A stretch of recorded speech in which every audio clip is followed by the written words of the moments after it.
Chapter 342. Ahem. First of all, to celebrate the success of the clickbait title. Actually, the title of this miscellaneous article should be Everything About CC, Monthly Votes, and Qing Yen. But I thought it was not sensational enough, so I changed it to this. I said a few days ago that I would write something to express my attitude and explain things when I have time. Everyone here is busy, and I think you don't want to see me being long-winded, so I immediately went into the main topic. First, about the CC incident. I hope that the debate about this matter will end. There is never a dish in this world that can satisfy everyone's preferences, and I admit that I don't have that ability. But I still want to clarify that I wrote this because the story needs it. Of course, there is no external interference, and naturally, I will not correct it. I think I'm a very gentle person, but I have always been a little stubborn when it comes to writing stories. Please forgive me. Second, about the book review section, please maintain harmony. Discussion is fine, but personal attacks are not allowed. It's fine if you attack me. I have repeated it many times. Anyway, I am thick-skinned, right? It is a bit of a headache for the brothers and sisters who read the book to attack each other. We are all here to have fun, so why make it unpleasant? Regardless of support or opposition, I hope that everyone can express it in a more gentle manner. Of course, this matter has already faded, and it seems stupid and boring for me to bring it up again. But I have never had the chance to say it, and I always feel uncomfortable holding it in. Please forgive me. Third, I am personally against the practice of using other books as targets when commenting on a book. For example, if everyone likes this Qing Yen, it is my honor, but please do not attack other books and authors. From a moral point of view, this is not a good thing. From a moral point of view, as someone who works and earns money in this circle, I'm also very afraid of offending people. Especially since I like to read books at Qing. I'm a loyal reader of many books.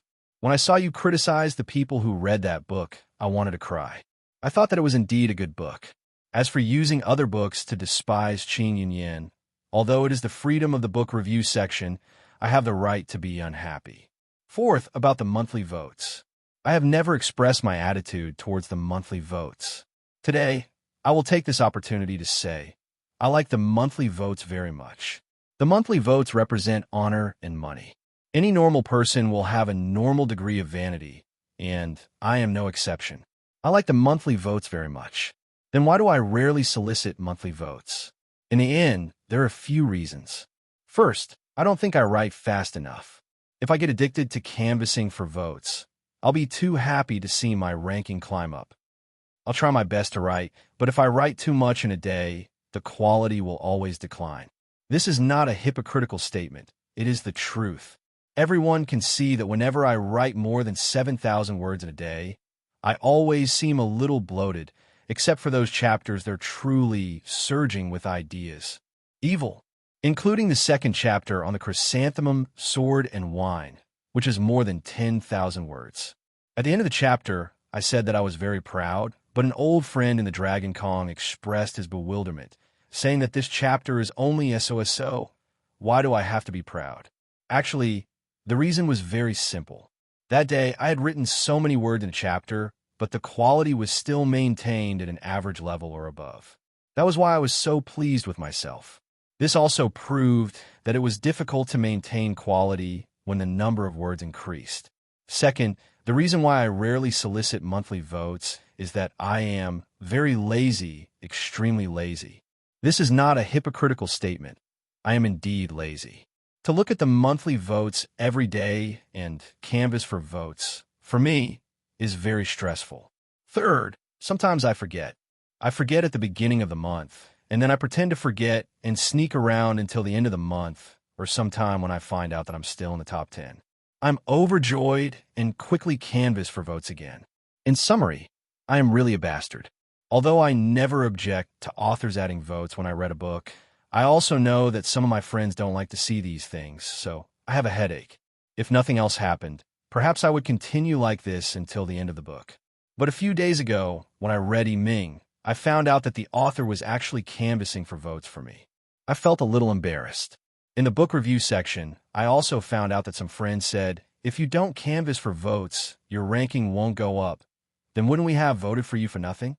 In the VIP forum, I also saw a few of my old book friends constantly canvassing for votes for me. On Qidian, I found a book called New York Swordsman. The author actually gave Qing Yunyan a direct train, but I don't know the author at all. This feeling is really embarrassing. So, I want to make my attitude clear here. I like monthly votes like money. From next month onwards, on the 1st, the 15th, and the last day of every month, I will be canvassing for monthly votes. I won't explode. I won't add more chapters. I will just sincerely ask for votes. I don't expect any extravagant results, but I have to at least show the right attitude. This is a matter of the heart. Fifth, after talking about monthly votes, let's talk about Fan Xian, who I love and hate at the same time. What kind of person is Fan Xian?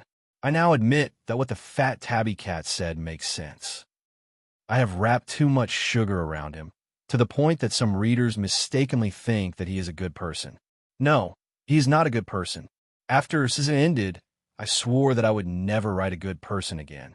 But, in reality, he really is a good person. Oh no, I'm going crazy. Actually, the outermost layer of Fan Xian's image is a layer of glittering paper clothing. Underneath the paper clothing is a very glaring mustard that makes people cry. Underneath the mustard is a greasy sweet butter, and underneath the butter is a bitter poison shell. In the middle of the shell, there's a smear of light. People are complicated. To the people of Qing, they can only see his glittering appearance. To Fan Xian's enemies, they can see the spicy mustard underneath the golden clothing. To the emperor, he seems to have discovered that Fan Xian is still sweet and nutritious butter. To Chen Pingping and Fan Jian, they think that the poison shell mixed with butter is the real Fan Xian. Haitang can't see what Fan Xian is, but she firmly believes that the core of Fan Xian is the light. Cece doesn't care what the young master is. She only knows that the young master in front of her is the god of light. Wanner and Fan Ro don't care.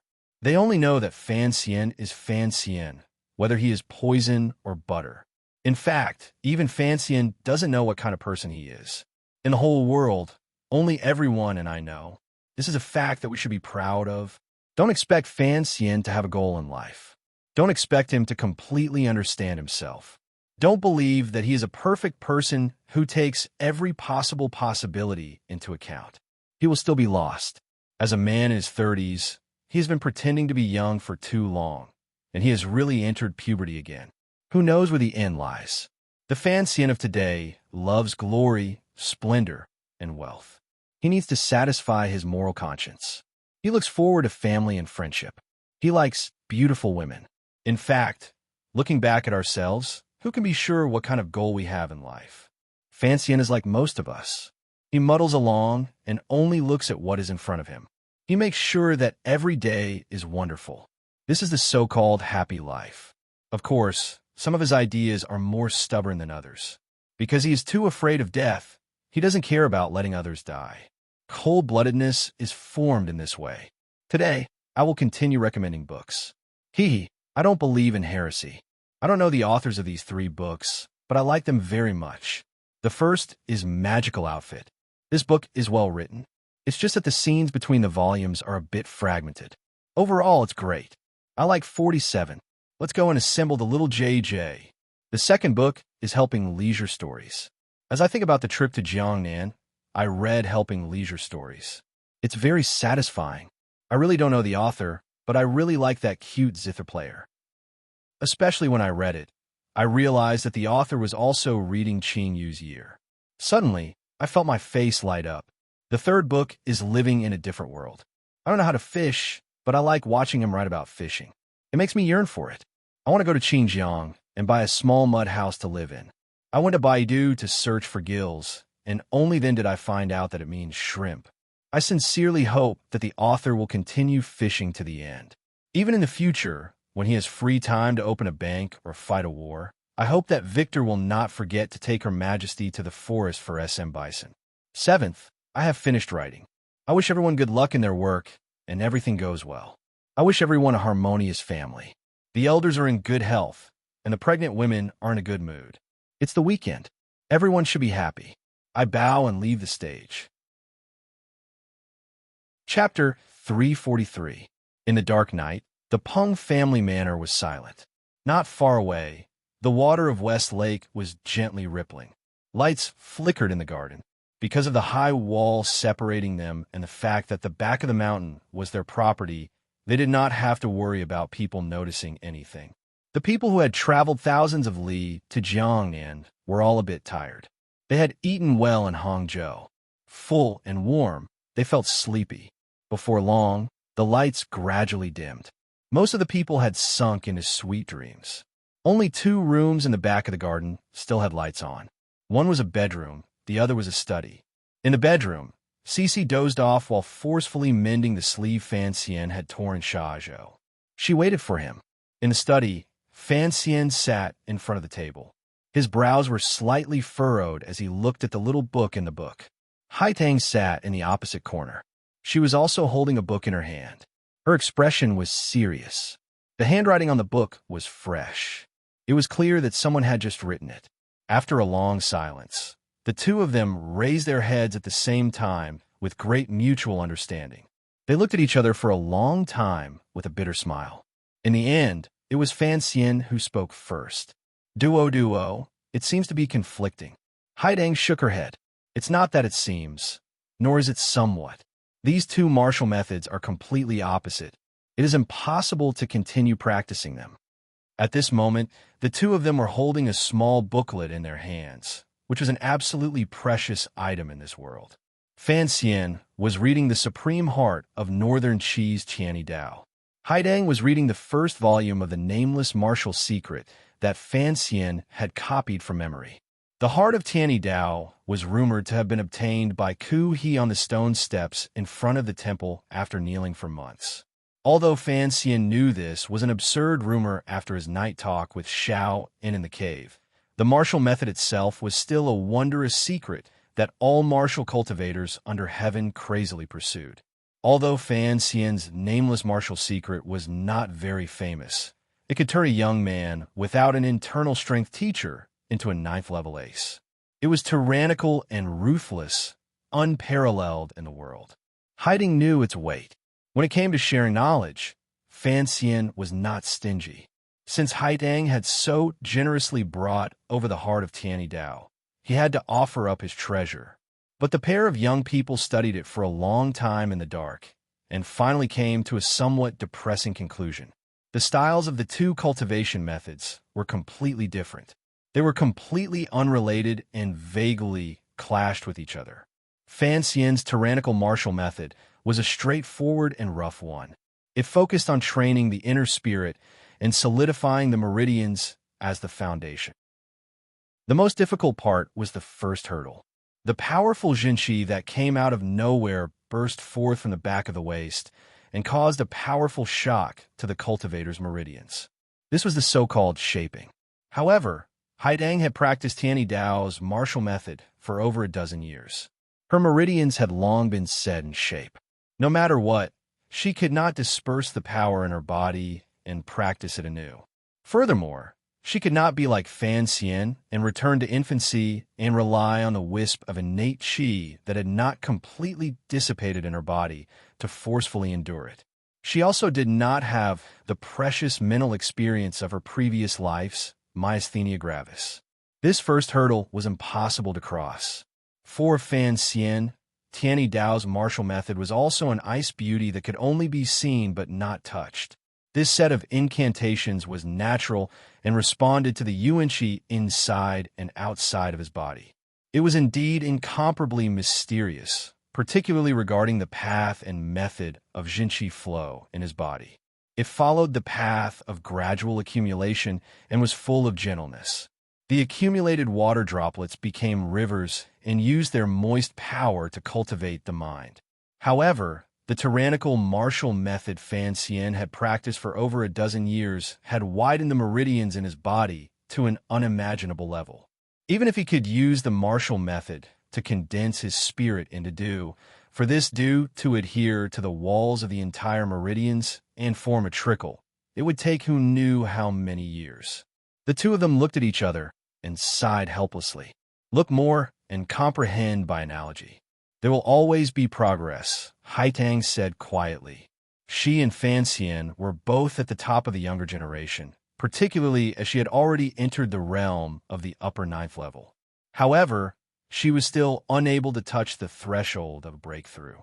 The threshold seemed very close, but it was also illusory. She had thought that with Fan Xian's help, she might be able to gain some benefits. She had not thought that Fan Xian's Jinshi martial method would be such an abnormal existence. She couldn't help but feel slightly disappointed. Fan Xian replied, "However, it looks like you won't be able to use my method to reopen meridians. Putting aside the pain, I will not allow you to try this kind of danger."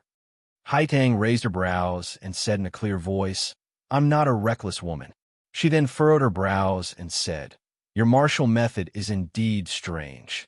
How can there be such a strange cultivation method in the world that harms yourself first and then others? Probably only a strange creature like you can practice it." Fan Xian remembered what Uncle Wu Zhu had said before. He shook his head and said, "That's not necessarily true. Based on what I know, there have been people who have practiced it before." "Who taught you this art?" Haiding asked probingly. She didn't expect Fan Xian to answer her. Unexpectedly, Fan Xian was frank. "My mother left it to me." "The young lady of the Yi family?" "Yes." Haidang smiled bitterly. "The world hides many treasures but doesn't dare to reveal them. It is rare to see people like you and me fooling around. With two books like this in front of us, I'm afraid it is also a rare sight in the world. Unfortunately, there is no result." Fan Xian's expression also darkened slightly. From ancient times until now, the only people who dared to share their wealth without the selfishness of their sex were probably him and Haitang, this strange pair of young man and woman. This should have been the sharing of knowledge in this world and the beautiful scene of leaving their names in history, but he suddenly flipped to a page. A smile suddenly appeared in his eyes. "Don't be in such a hurry to sigh. Isn't there a method of dual cultivation written here?" Haitang furrowed her brows and said, "Dual cultivation of life and death. What is life? Those who follow the heavens are known as fate. Those who follow the self are known as nature. With the mind as nature and the heart as life, if the mind is not guarded internally, then the nature will be shaken by the heart. If the heart is not fixed internally, then the life will be stolen by sound and beauty. If the emotion does not die and the path does not change, then the return is known as the opposite. It is written clearly here, but how did you practice it? You spend all your time in officialdom. How could you find the realm of sound and beauty? The heart is far, and the ground is biased." Fan Xian used a line from Tao Yuanming's poem to answer her question. Haitang's eyes lit up. Immediately after, she smiled calmly and said, "There is still one big problem. Unless you rebuild your meridians, given the rough Jinshi in your body and the little bit of new Jinshi, you will not be able to survive. Are you willing to shatter your meridians with your powerful Jinshi and start from the beginning?" Fan Xian didn't answer this question.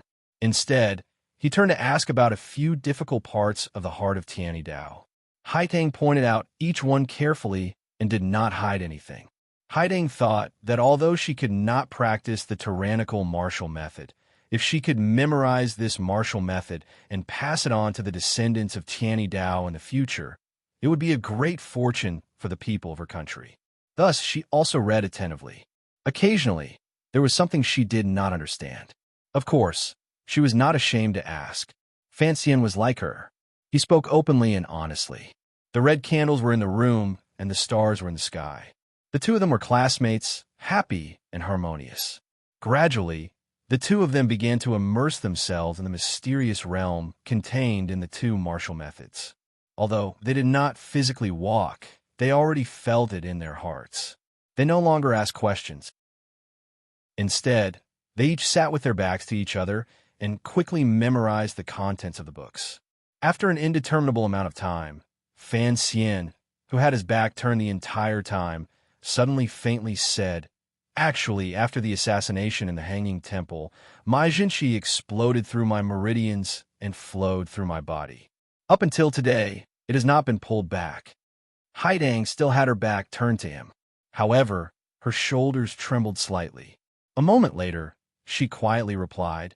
You're finally willing to admit it. The affairs of the world were always so mysterious. Originally, Fan Xian would not have destroyed his meridians to practice the heart of Tianyi Dao again. However, his meridians were already damaged beyond repair. It was perfect for him to practice. Yet, Haidang was still unable to gain any benefit from it. Comparing the two, in the end, Fan Xian had gained a great advantage. He had wanted to continue hiding it, but the two of them had their backs to each other for a long time. The uncomfortable feeling in his heart grew stronger and stronger. After some thought, he finally spoke with sincerity. Fan Xian didn't turn around and continued. I can't hide it from you for too long. Furthermore, I guess that when the rumors of my past reached the north, you had already taken this martial method to the south. You hid it from Imperial Advisor Ku He, right? Haitang made a sound of agreement. Fan Xian was moved, but also wary. Furrowing his brows, he asked why.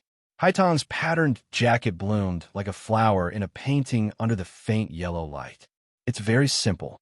I guess that something must have happened to you. Otherwise, no matter how shameless you were, you wouldn't have asked me for the heart in a letter. Even an idiot would have guessed that this kind of thing is the secret of a country. How could I get to you? Since you have something, of course, I want to help you resolve it. After all, the agreement between us still has many years to go. Fan Xian paused slightly and then asked, Then what do I do now? Originally, I was unable to practice your heart. Now that my meridians are all destroyed, I can use the heart of Tianyi Dao to rebuild my foundation and roots. What I gave you is of no use to you. Haidang calmly replied, It's useless to me, but it will be useful to people in the future. I trust that you won't mind me passing it on to my descendants. Your descendants? Is it possible that something will happen between me and them? The knot in Fan Xian's heart gradually disappeared. He laughed loudly and took advantage of the girl's words. It was like Haitang didn't understand this dirty joke and coldly said, Seeing that you've been sufficiently honest with me, I won't quibble. Fan Xian smiled and turned around.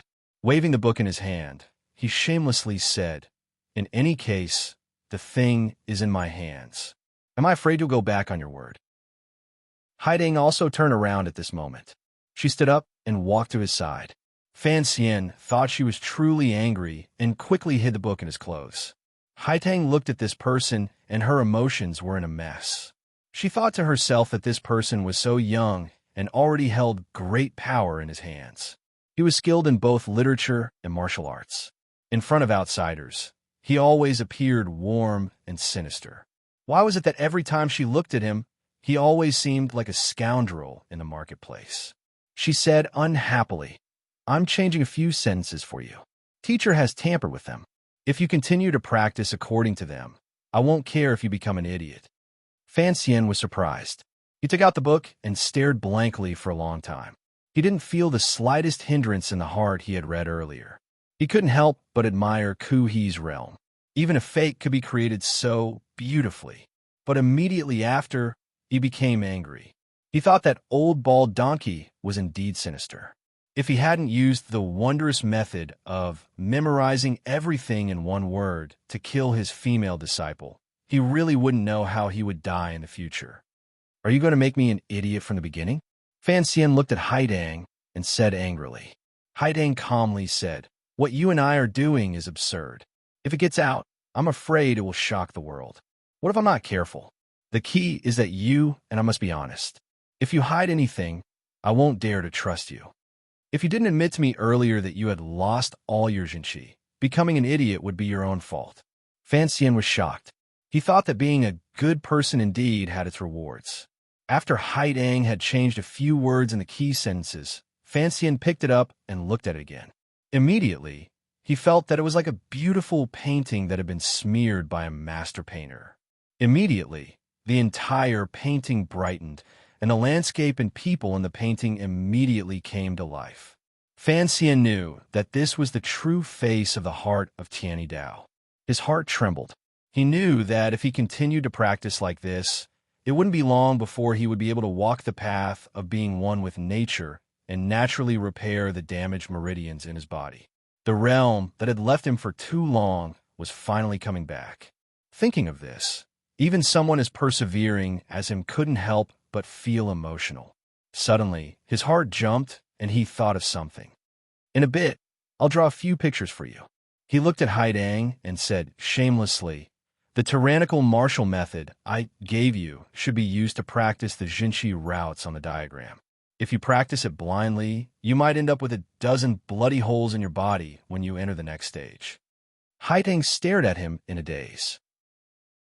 A moment later, she faintly said, when will the people in this world be less scheming and deceitful, at least between you and me? Fan Xian fell silent, and then said, I will study hard in the future. Of course, you also need to study. After a long time, the two of them broke away from this awkward silence. Perhaps to lighten the mood, Haidang quietly said, I've come to see your injury. Fan Xian nodded silently. Although the technique of introspection was subtle, sometimes it was always a bystander who saw things more clearly. Particularly for someone at Haitang's realm, it was easier for her to find where the problem was. With her profound knowledge, she could suggest a corresponding solution. Haidang walked to his back. He didn't see her move her chi, but her right hand naturally pressed against the human point on Fan Xian's back. A gust of wind rose without reason in the study. The light on the table flickered. Suddenly, a gentle ripple of power appeared in the air. Haidang closed her eyes and carefully sent the Jinshi in her body into Fan Xian's body to examine his injury. At this moment, the surroundings suddenly quieted down. There wasn't a trace of wind. The flame on the lamp rose straight up. The air seemed to have frozen, but it was not sticky. On the contrary, it carried a clear feeling. The Jinshi in the body of a superior 9th-level ace leaked out. In an instant, it perfectly harmonized with the surroundings. The Tianyi Dao sect's method of following nature was indeed wondrous. After a long time, Haitang furrowed her brows with her eyes closed. It was as if she had encountered something strange. At this moment, Fan Xian did not feel anything. He only felt that his whole body was comfortably warm and very comfortable. After a fresh Shinshi spread behind his waist, it quickly spread throughout his body. It was like taking a wooden bath or sunbathing in Hawaii. His whole body was extremely relaxed, and it seemed that he was about to fall asleep. Suddenly, he heard the girl behind him make a light sound. Fan Xian didn't even think. Without opening his eyes, he yawned and asked, What is it? Nothing. Haitang furrowed her brows. Don't fall asleep. Oh, Tianyi Dao is indeed powerful. You can talk while treating illness. Fan Xian smiled. However, if this counts as treating injuries, then I'm willing to be injured every day. It's more comfortable than horse slaughter. Can you shut your mouth? Haidang asked calmly. Otherwise, I can't guarantee that my mind won't become confused and suddenly increase my strength. Fan Xian heard the girl's threat, but was not afraid at all. Rascally, he said, Do you want to murder your husband? Two muffled grunts came from their mouths at the same time. The air in the study suddenly exploded. Countless swirls of air left their bodies and disappeared in an instant. They swept up the books collected by the previous prime minister, Lin Ruofu, into the air. Papers flew everywhere. It was a wretched sight. Neither Fan Xian nor Haitang were injured, but Fan Xian sat on the pile of papers on the floor and looked with lingering fear at the girl, gently stroking her hair. In a trembling voice, he said, I really want to kill someone. Haitang stared into his eyes and forcefully suppressed her anger. Calmly, she said, I said before, don't disturb my state of mind at this time. Fan Xian was speechless. In his heart, he cursed, Then why didn't you say it clearly first? I thought you liked to work and flirt at the same time. Haidang calmed her slightly panting chest. The gaze she looked at Fan Xian with became strange. Although the Jinshi is scattered within your internal organs, the Jinshi accumulated at the snow mountain behind your waist is still very powerful. Furthermore, the degree of ruthlessness is even more terrifying than when we fought last time. Presently, there are no meridians circulating. It can only accumulate and become thicker. She shook her head and said, Fortunately, I came in time. Otherwise, in another half a year, once the vital part of your snow mountain exploded, it would truly be over. Fan Xian had two teachers in his life. One was Uncle Wu Zhu, and the other was Fei Jie. One taught him how to cut carrots, and the other taught him how to use poisons. In terms of Jinqi cultivation, he had always been self-taught. Thus, in terms of his knowledge of the finer details of Jinqi methods, he was much worse than the people of the mysterious sections. Thus, he had never discovered the greatest danger he faced. Hearing Haidang speak of it now, only now did he know that he had been in danger a few days ago. He couldn't help feeling a lingering fear. He furrowed his brows and said, "Ever since the Hanging Temple incident, I stopped cultivating. Why would there be more and more in the Snow Mountain?" Haidang thought for a moment and then said, "It's probably because you've been cultivating since a young age and have already developed a habit. So even when you're sleeping," Fan Xian raised his right arm and didn't let her continue. He shook his head and said, "That's the reason." For Fan Xian, meditation and sleeping were an entertainment life that had merged into one since a young age. If it were any other cultivator, they would certainly be envious of him. Now, it had become a very dangerous reason. No one knew what he was thinking. His expression was slightly dark. In a cold voice, he said, "I don't understand. Sir Fei also doesn't understand. Can't Eunuch Hong see it?" Haidang didn't know that he had already begun to suspect a certain noble person and didn't understand. Fan Xian shook his head and said, "It's nothing. Thank you for your trouble." At this moment, the room was a mess. Pieces of paper were flying everywhere. Fan Xian didn't dare let the servants do the work. He and Haidang cleaned up a bit. The two precious heart manuals were put back into their clothes by the two of them. As for the messy pieces of paper under the desk, they didn't bother with them. "I'll start practicing tomorrow," Fan Xian said sincerely. "I've taken advantage of you in this matter, but I'll have to trouble Duo to stand guard for me this month." Haidang didn't mind temporarily acting as his bodyguard. She gently nodded and suddenly asked, "Enji, tell me the truth. The black-clothed man, my brother disciple, met in front of the precipice in Shanjing Mountain. Was it you?" Fan Xian fell silent. He knew that Haidang had finally confirmed that the nature of the ruthless Jinqi in his body was very similar to the one Lang Tiao had encountered. However, that matter had to do with Shao In and the temple. It was too big. After a moment, he replied seriously, "Actually, when you went to the embassy to find me that morning, you probably guessed something. However, you also know that I will never admit to anything." Teacher should have guessed some things. Haidang smiled slightly. "But you don't need to be too nervous." He said that in the past, your mother once did him a favor. Fan Xian smiled coldly and said, "Giving me a fake heart is considered repaying a favor? Although the heart earlier was fake, it didn't do any harm. Furthermore, this was a decision teacher had no choice but to make after he heard that you were the son of the Qing emperor," Haidang said seriously. "This heart technique is the supreme secret of our sect. I ask that you take care of it, Master Fan." Fan Xian pointed at his own head and said, "Take it back later. Destroy it or whatever. I've already remembered it." Haidang frowned. She was surprised at his abnormal memory. She wondered who had taught this little monster when he was young. Thinking of other things, her heart jumped.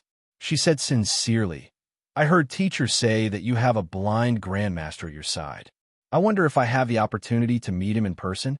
As the pride of a generation of martial arts, she was most interested in the blind man who could injure Grandmaster Ku He without any false reputation. She asked purely because she wanted to meet Wu Zhu as a junior and asked for his guidance. Fan Xian shook his head and smiled bitterly. "I've discovered that it is difficult to keep any secrets in front of Imperial Advisor Ku He. Unfortunately, you won't be able to see my uncle in the near future. I don't know what happened to him these past few years, but he has fallen in love with Yi Liuyun's ways and likes to travel alone." Haidang was a bit disappointed. "And Ji, although teacher did not say it clearly to me, his words revealed some information. Your mother should have some connection to the temple." That day, when she and Ku He spoke, they had not spoken of this matter, but Ku He had mentioned Shao In and some clues. As intelligent as she was, she had naturally guessed some of it. Fan Xian shook his head and said resolutely and decisively, "The temple is too far away." Let's talk about worldly affairs first. Haidang was slightly angry. She hated Fan Xian's particularly vile nature even more. She said coldly, "What worldly affairs?" Fan Xian chuckled. "For example, Duo, how old are you this year? We've known each other for so long, and we've written many letters. I don't even know this most important question. I very sincerely ask everyone to vote for me. This is the beginning of the month. Everyone should have a guaranteed vote in their hands. Then hurry up and vote for me. What are you waiting for? If you don't, I'll have the eldest princess bite you." To be continued. If you want to know what happens next, please log on to www.cmfu. Com. More chapters. Support the author. Support genuine reading. Chapter 344. At the beginning of the 6th year of the Qing calendar, regardless of whether it was northern Qi or the Qing kingdom, many miraculous things happened within the borders of both countries. Due to the cold weather, no grains had yet grown in the paddy fields, so naturally, there were no double ears of grain. There were no white fish in the rivers, and there were no qilins in the mountains. However, when Wuzhou was opening up the mountains, they dug out a pair of copper walls. When Shazhou was repairing the dikes, the workers were pleasantly surprised to find an incomparably large turtle with cloud patterns on it. In the paddy fields of Jiangnan, there were birds and red geese soaring in the sky. Regardless of whether it was copper walls or cloud turtles and birds, they were all auspicious signs. The officials of various places hurriedly submitted reports and fawned over them. However, the emperor in Jingdou was somewhat dismissive. This shameless and auspicious trend had arisen within northern Qi last year. The earliest legend was that after the first snowfall in Qi Mountain, a woodcutter on the mountain found a white deer, white wolf, and white fox. He thought it was an auspicious sign and submitted a report to the northern Qi emperor. The great grandmaster Ku He took this as an auspicious sign from heaven. He believed that the rulers of each country had governed appropriately and conformed to the will of heaven. Thus, he reopened the monastery and took in a female disciple in a temple outside Shangjing. This female disciple was Si Lily, who later entered the royal palace. Later, this trend spread to the south. Similar things also began to appear in various parts of the Qing kingdom. However, the Qing emperor was clearly a tough person who did not respect ghosts and gods. It was not until a few days ago, when the imperial astronomer reported with wild joy in a trembling voice that the imperial astronomer had seen stars and auspicious clouds, that the Qing emperor began to look at this reality squarely. Auspicious signs were also known as auspicious signs. They were passed down from ancient times and often noted in scriptures. They were little magic that the heavens expressed their satisfaction with those who govern the world. This was a transmission of the will of heaven. The people of the world believed in it greatly. There were many types of auspicious signs, such as favorable weather, double ears of rice, springs from the ground, and so on. Auspicious signs were divided into 5 levels. Other than the qilin, which could not be found and was classified as auspicious, the other levels were great auspicious, upper auspicious, middle auspicious, and lower auspicious. The white wolf and white fox were upper auspicious. The birds and red geese were lower auspicious. The so-called stars and auspicious clouds in the imperial astronomer's joyous report were the colorful clouds in the sky. This was truly a great auspicious sign. Furthermore, the name of the Qing kingdom was embedded in it. No matter how reserved and suspicious the Qing emperor was, he seemed to begin to feel elated. After all, the emperor was also a person and always liked being flattered. It must be a good year for the weather. Since it was a good year, there could be no war. Using the auspicious signs as a summons, the exchanges of state affairs between northern Qi and the Qing kingdom became closer, particularly since the two countries were about to unite by marriage. The great prince and the great duke of northern Qi were about to consummate their marriage. Northern Qi sent out a large number of diplomatic groups. What shocked the people of Qing was that the imperial advisor of northern Qi, Ku He, had followed the envoy south to be a witness to the wedding. Great Grandmaster Kuhi's position in the world was very high. Not only was he one of the top great grandmasters, but Tianyi Dao also faintly affected the temples in various places and the ascetic monks walking around.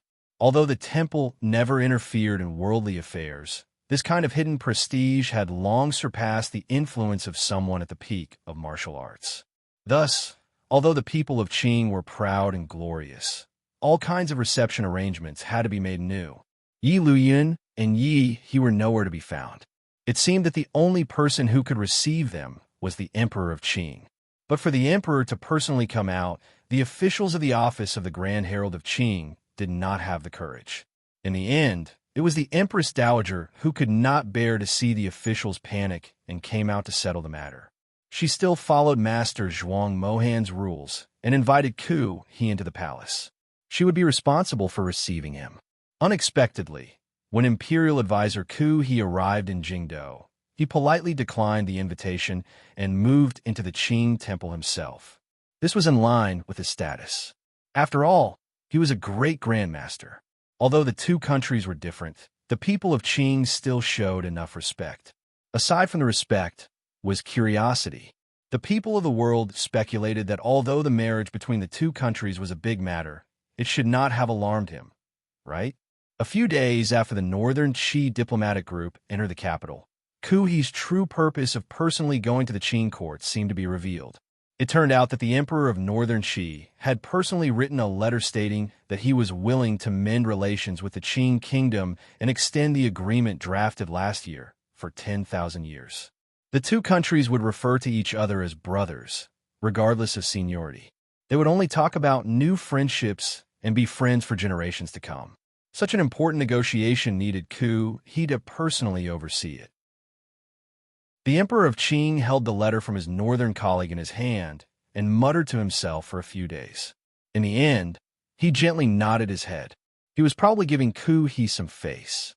When the news came out, the world rejoiced. Even though the people of Qing revered martial arts, they still liked peaceful days. However, the military was faintly angry. They felt that the court was powerful, and this was a great opportunity to unify the world. Why put a few pieces of paper over their heads? Although it was not heavy, it made it difficult to breathe. However, the leader of the military of the old Qin family understood the affairs of the world and did not care. He only occasionally said to the people closest to him, "Now that Northern Qi is recovering at an unexpected speed, it will be difficult to use troops in the next few years. This agreement is just a few pieces of paper. When the time comes, we can tear it up. It's not like His Majesty hasn't done such things before." However, Ku He's other goal in coming south to Jingdou made all of the Jingdou officials and commoners drop their glasses. He wanted to take Minister Fan's only daughter, the young lady of the Fan family, as a disciple. Imperial Advisor Ku He's reason was sufficient. He said that a few months before and after the years Yin and Yang intersected, auspicious signs descended from the heavens.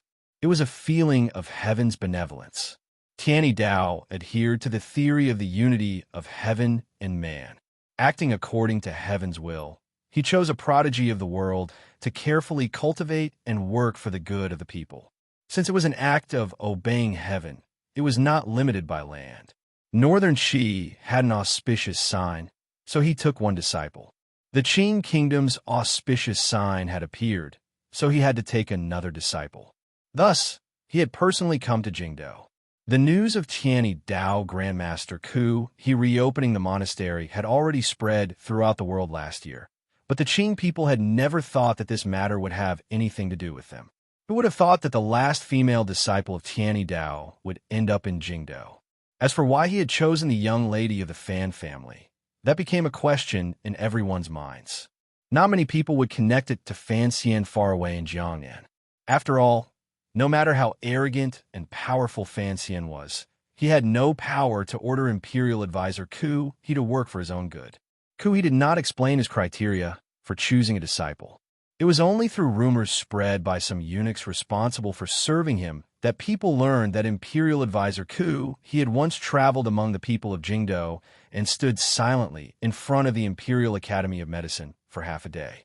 Afterward, he had a warm expression of admiration and said that a certain girl in the hospital had a kind, pure, and intelligent nature. That day, Fan Ro was interning in the Imperial Academy of Medicine. Using the nursing knowledge and medical skills she had learned over the past few months, she carefully took care of the critically ill patients in the hospital. She did not take off her clothes, her lips were slightly dry, and her winter clothes were drenched in sweat. It was very tiring. In this world, there was a saying, civil and martial arts have no borders. Northern Qi's Zhuang Mohan students were all high-ranking officials in the Qing kingdom. If Northern Qi's Imperial Advisor Ku, he wanted to take a Qing person as a disciple, the Qing people would only feel honored and would not feel anything else. Thus, the people did not have much of a reaction. On the contrary, they were happy to see it succeed. However, Ku taking a disciple was a major event. Furthermore, it was the young lady of an official's family. Naturally, he had to ask for the opinion of the elders in her family. Even Fan Jian did not dare to make a decision on this matter. He had to enter the palace to ask for the emperor's edict. Among the layers of palaces, the Qing emperor sat on the dragon chair and furrowed his brows slightly. After a long silence, he only asked, "Doesn't Ji dislike Hongchang that much?" Fan Jian was frightened and didn't know what to say. A glimmer of a smile flashed through the emperor's eyes, but he was also shocked at Fan Xian's long limbs and great power. He also felt that Ku loved that girl called Haidang too much and was not enough to cause trouble. In addition, he had exiled Fan Xian to Jiangnan, so he felt somewhat guilty. So, he waved his hand and allowed this proposal. Not long after the great prince's marriage, Ku left behind the diplomatic group and took Fan Ruo with him as he floated away from the capital. Thus, the marriage between the Fan family and King Jing's family was pushed back indefinitely. They could only wait and see when it would truly disappear. King Jing's heir, Li Hongsheng, was originally under house arrest. Suddenly hearing the grievous news, he almost vomited blood. After King Jing learned of this matter, he entered the palace and made a great ruckus. In the end, it provoked the Empress Dowager to come out and pacify him. After King Jing returned to his manor, he could not swallow this anger. He led a group of gardeners and thugs in his manor and charged straight to Minister Fan's manor, which he had been on good terms with for generations. Regardless of whether it was the front or back manor, they smashed everything in a mess, turning the entire Fan manor into a dilapidated garbage dump. They destroyed countless antiques that Fan Jian had treasured for many years and chased the Fan manor's servant girls until their faces paled.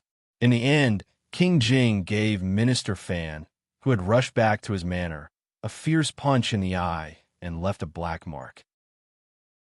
Only then did he arrogantly lead his troops back to his manor, slightly relieving the anger in his chest.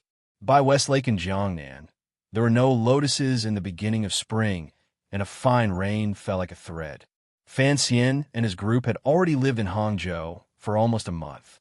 Although it was called a vacation, there was a deeper meaning for him to stay like this in Jiangnan, where spring was about to arrive. During these days, the Jiangnan branch of the Overwatch Council began to operate at full power. It was no longer like before, where all matters had to be handled through Jingdo. Instead, they were sent directly to the manor by Westlake. This manor had become the second center of power in the Overwatch Council other than the main courtyard in Jingdo. As for the situation of the Jiangnan road officials, the details of the Ming family and the salt merchants, as well as the movements of the palace treasury in recent months, they were all summarized by the 4th Bureau official sitting in the manor and then reported to Fan Xian. Without the geographical distance, the upper echelons of the Overwatch Council increased their control over Jiangnan. However, because the Ming family had reacted very quickly and had already begun to make arrangements as early as last autumn, the Ming family was also a large local family. The people they used were all family members, so the level of the spies they planted in the council was not high enough, and they did not obtain much useful information. On the contrary, The Jiangnan water bandits subdued in Shazhou began to display an unexpected use for Fan Xian. Xia Qifei was a person with deep foresight and had long wanted to take back the Ming family. He had prepared for many years, so he had a much more detailed grasp of the Ming family's shipping channels and related information than the Overwatch Council. The Ming family had been strangely quiet. They only heard that there had been a gathering of the upper echelons in Suzhou. It was clearly aimed at Fan Xian's arrival. However, that gathering was very secretive, and the Overwatch Council did not find any news. Given Fan Xian's identity and status, in addition to the fact that he was disciplining the third prince in name, no one, regardless of whether it was the Ming family or the many officials of Jiangnan Road, dared to be the first to provoke him. As for Yun Jilan and the others in Dongyi, they had only come to support the Ming family. Who would have thought that Fan Xian would so unreasonably launch a dog chase operation? An immortal living in the mortal world could perhaps hide in the marketplace for a long time, but a group of immortals, no matter what, could not completely hide their tracks. The Peng Manor, which no one lived in for many years, suddenly had more people living in it. Regardless of whether it was the purchase of food, fruits, and vegetables, or the expensive daily necessities entering the manor, all of this fell into the eyes of the observant people in Hangzhou. Thus, after a dozen days, the news that Commissioner Fan was in Hangzhou had spread like wildfire and spread throughout all of Jiangnan Road. However, he hid in the manor and did not see guests. The Hangzhou Zhizhou came once and was politely and firmly denied by the gatekeeper. Everyone knew that Commissioner Fan was still on vacation and did not want to be disturbed.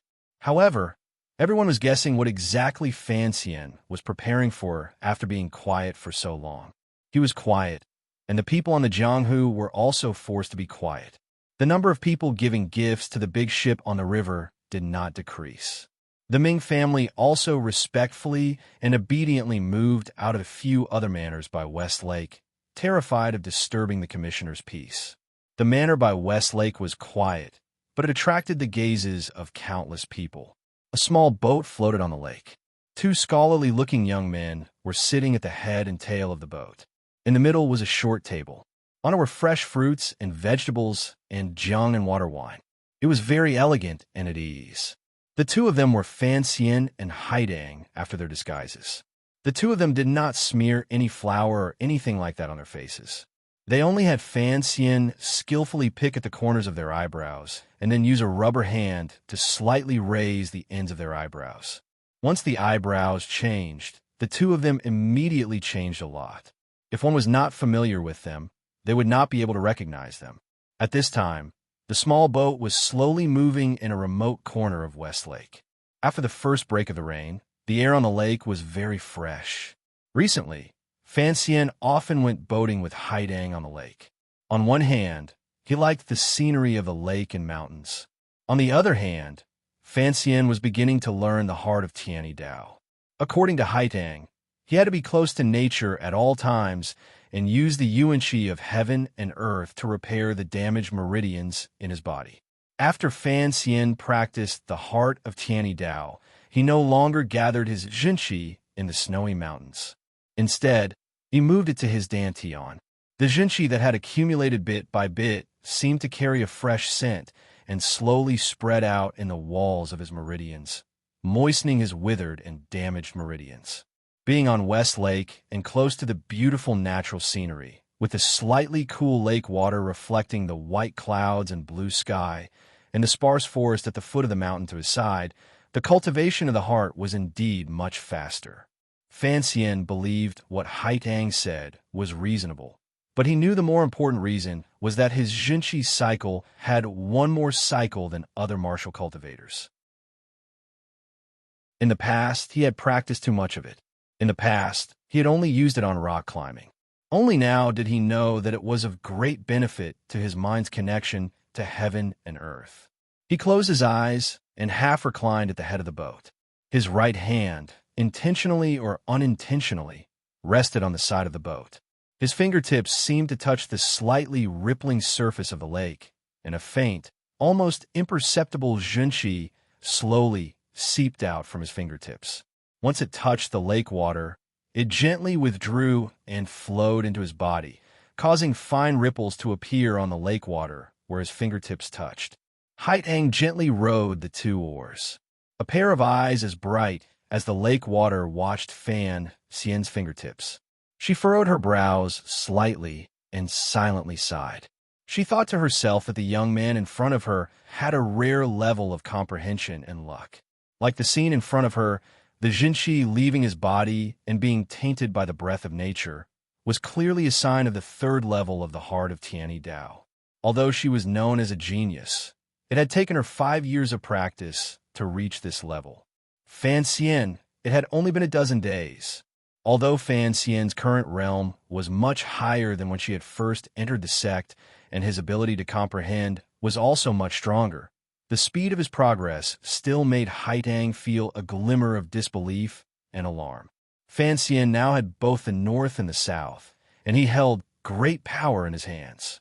He also had a good reputation among the people. If such a person walked the evil path in the future, who would be able to control him? In reality, Fan Xian's ability to comprehend martial arts was far from Haitang's. The reason he was able to practice the heart of Tianyi Dao so smoothly was partly because Haitang had taught him without holding anything back. Partly, it was because Fan Xian's Jinshi foundation was very solid when he was young. The third point was mentioned earlier. Fan Xian was very familiar with this method of Jinshi leaving and then returning. He was a stingy person, but it just so happened that he catered to the cultivation method of Tianyi Dao. Seeming to sense what Haitang was thinking, Fan Xian woke up from his meditation and slowly opened his eyes. He gazed at Haitang with a not-quite-there smile and said, "Don't worry. If I really wanted to break the agreement, I wouldn't have let the northern Qi person you brought to Jiangnan come into contact with so many things." In his agreement with Haitang, or more accurately, the agreement between Fan Xian and the northern Qi royal family, after the eldest princess fall, the goods smuggled by the palace treasury to the north would not decrease. Furthermore, there would be a great increase in quality and level. Fan Xian had even agreed to the northern Qi people's request for certain goods that were strictly prohibited from leaving the country. Miraculously, the northern Qi person Haitang brought to Jiangnan was an official of the northern Qi court. As the head of the Ministry of Revenue, he also held the post of the Ministry of Works Director. At the beginning, he had risen and fallen in the Ministry of War for a period of time. This official's career had not improved, but he was a talented and capable person. He could calculate accounts, knew the structure of weapons, and was skilled in inspecting goods. Haitang bringing him here to be responsible for the transaction with the Qing Palace Treasury was truly a very appropriate choice. "I'm a person who takes promises very seriously." Fan Xian gazed at Haitang and said, "I will certainly do what I promised you in Shanjing. We are the same." Haitang smiled slightly and let go of the oar handle, allowing the little boat to float on the lake without an owner. She said, "You should have received the news that teacher has already taken the young lady of the Fan family and left Jingdou." Without waiting for Fan Xian to speak, she continued, "Fan Xia has already begun to gradually take over the businesses the Cui family left within our borders. You should know that if the emperor had not nodded his head, these should have been taken into the national treasury and not become your private property." Fan Xian shook his head and said, "The Cui family has always been a citizen of the Qing kingdom. Even if he committed a crime and was caught, it should still be taken over by the Qing people."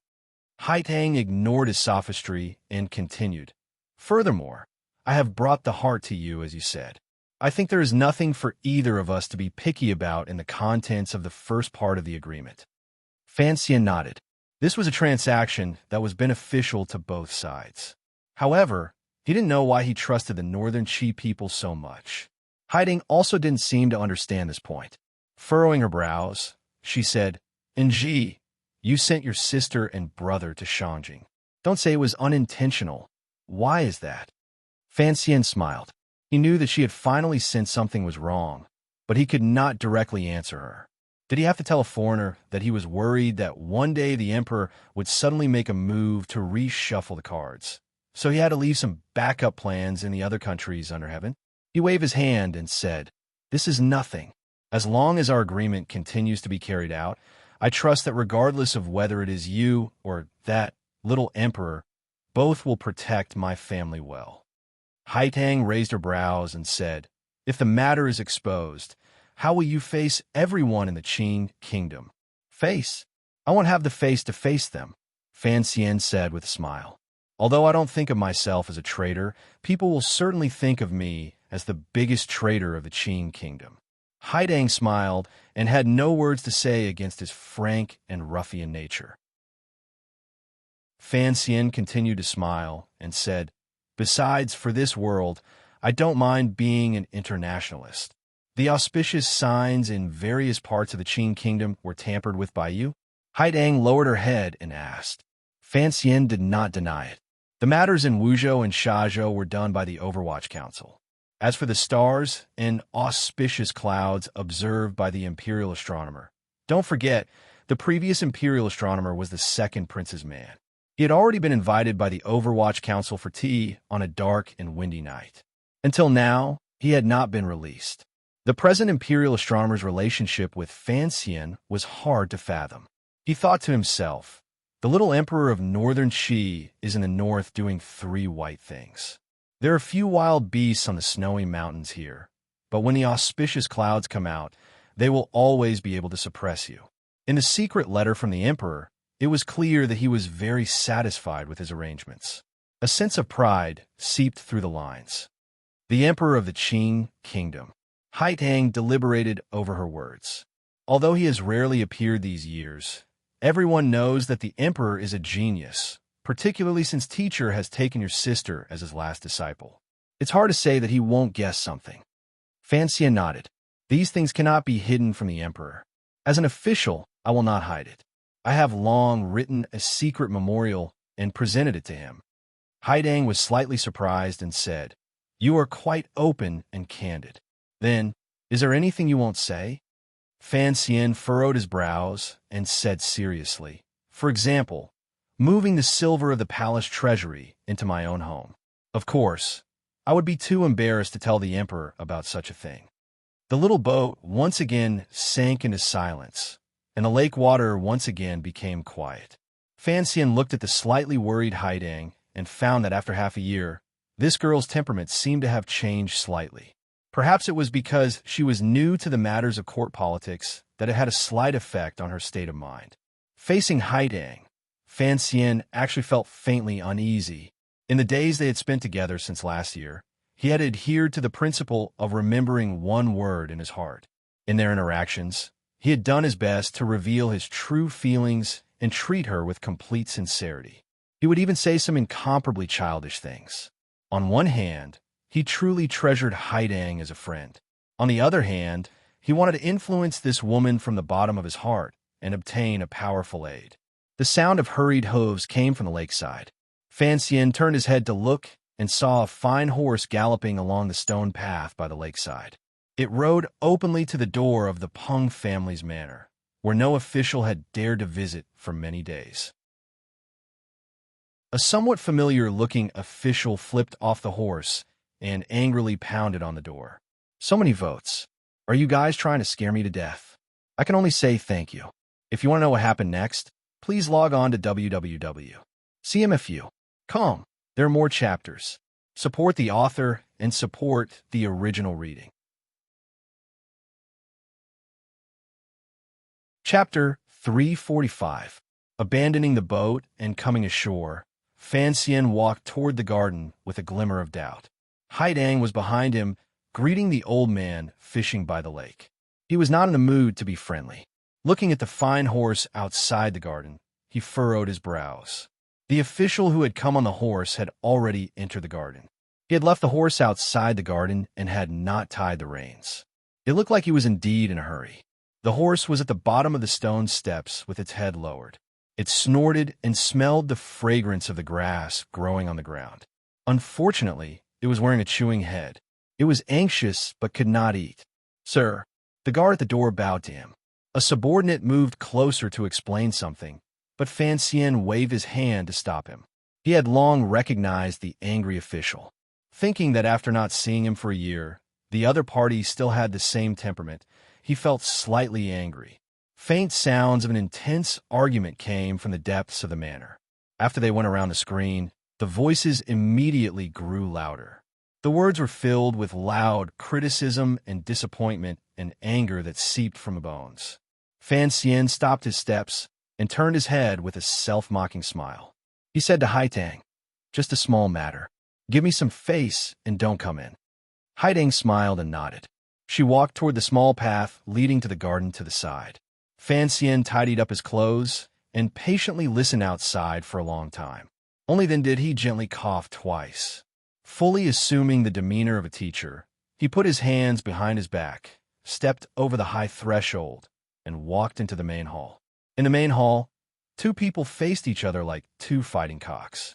On one side was Shi Chanli, and on the other was Yang Wanli, whom he had not seen in a long time. After last year's spring examinations, Yang Wanli had entered the top 3.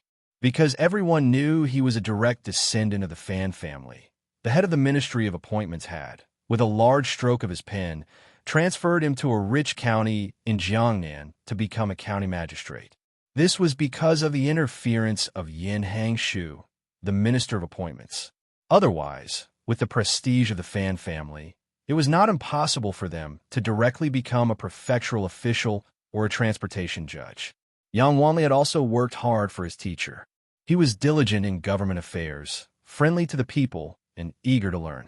In just 1 year, he had managed the affairs under his jurisdiction in an orderly manner. It could be said that he did not pick up any loose ends on the road, nor did he close his doors at night. In the autumn, he was assessed by the Ministry of Appointments as being prudent and fair. When the Supreme Court evaluated him, they also gave him an average score. Although he had not reached the age limit and could not be promoted, he was now a dignified official of the 6th rank. Ho Jichong and Cheng Jialin, of the 4 disciples of the Fan family, were now officials in Jiaodong Road and the south respectively. It was said that their official reputations were not bad. After Fan Xian entered the door, he watched coldly as Yang Wanli and Shi Chanli quarreled. He found that Yang Wanli's aura was threatening, while Shi Chanli retreated step by step. After listening for a moment, he knew the reason and laughed coldly. Yang Wanli turned his head to glance at him. He paused and furrowed his brows. Unexpectedly, he turned around and faced Shi Chanli and continued to narrate his grievances. "Brother Shi, it's fine if you don't want to enter officialdom. Following at your teacher's side, helping to make up for his mistakes, and doing things diligently, it could be considered a blessing for the people. But now that teacher has clearly done something wrong, why didn't you remind him when you were at his side? We have the etiquette of a disciple. We also have to speak frankly and admonish others. This is the right way. Do you know how unbearable the rumors are in Jiangnan? Everyone says that Commissioner Fan is a capable official. We don't know how he does things, but the way he collects money is honorable and ruthless." Yang Wanli's words were clearly sarcastic. He laughed coldly. "Big river? I think that's a silver river. If that ship doesn't scoop up all the silver in each province, the people in the ship won't go ashore for 1 day." The more he spoke, the angrier he became. He waved his sleeve and said, "As an official, one must benefit the people. Last year, teacher left a letter telling us to be good officials and good people. But, is that what an official does? I almost don't have the face to see anyone right now. Old Shi, you disappoint me. Rotten worms. Trash." Hearing the last 2 adjectives, Shi Chanli's anger rose. He thought to himself, "Kid, you're having fun being an upright official outside. How would you know the hardships of being the owner of a brothel in Jingdo? What a scam. You're criticizing teacher as a tiger that eats the people's marrow.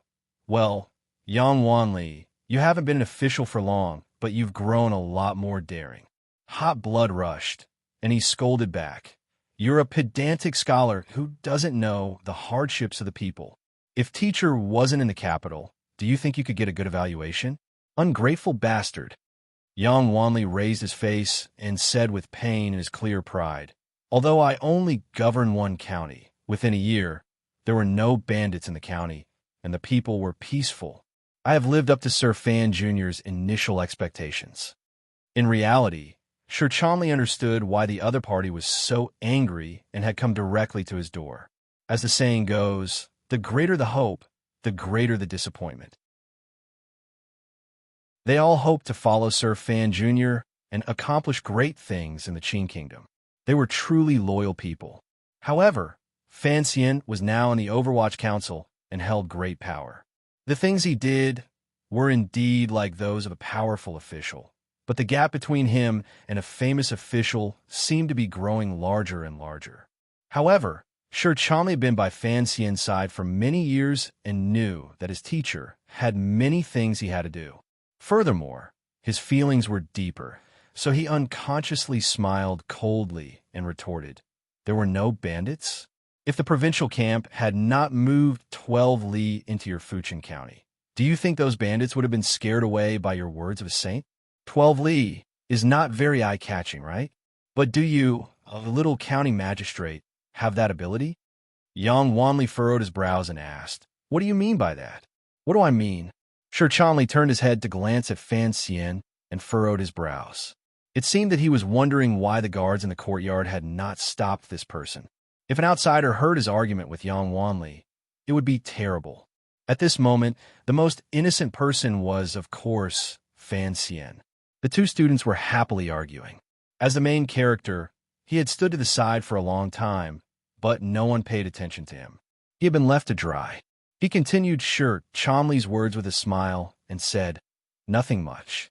It's just that the old man felt sorry for you all and wrote a letter to the commander in the province." Only now did the two arguing people recognize Fan Xian's voice. At the same time, they jumped in fright.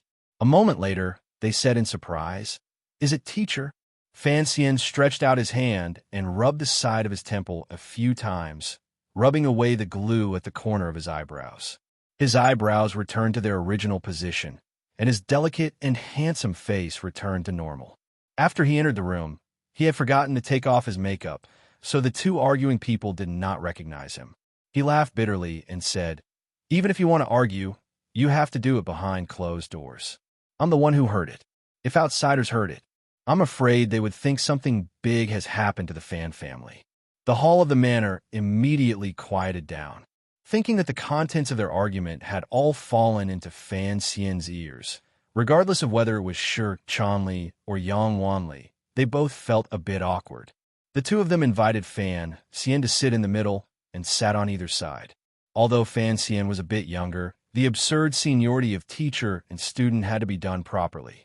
Yang Wanli rubbed his head with a slight headache. Suddenly, he thought of Fan Xian's last words, deceiving teacher and destroying ancestors.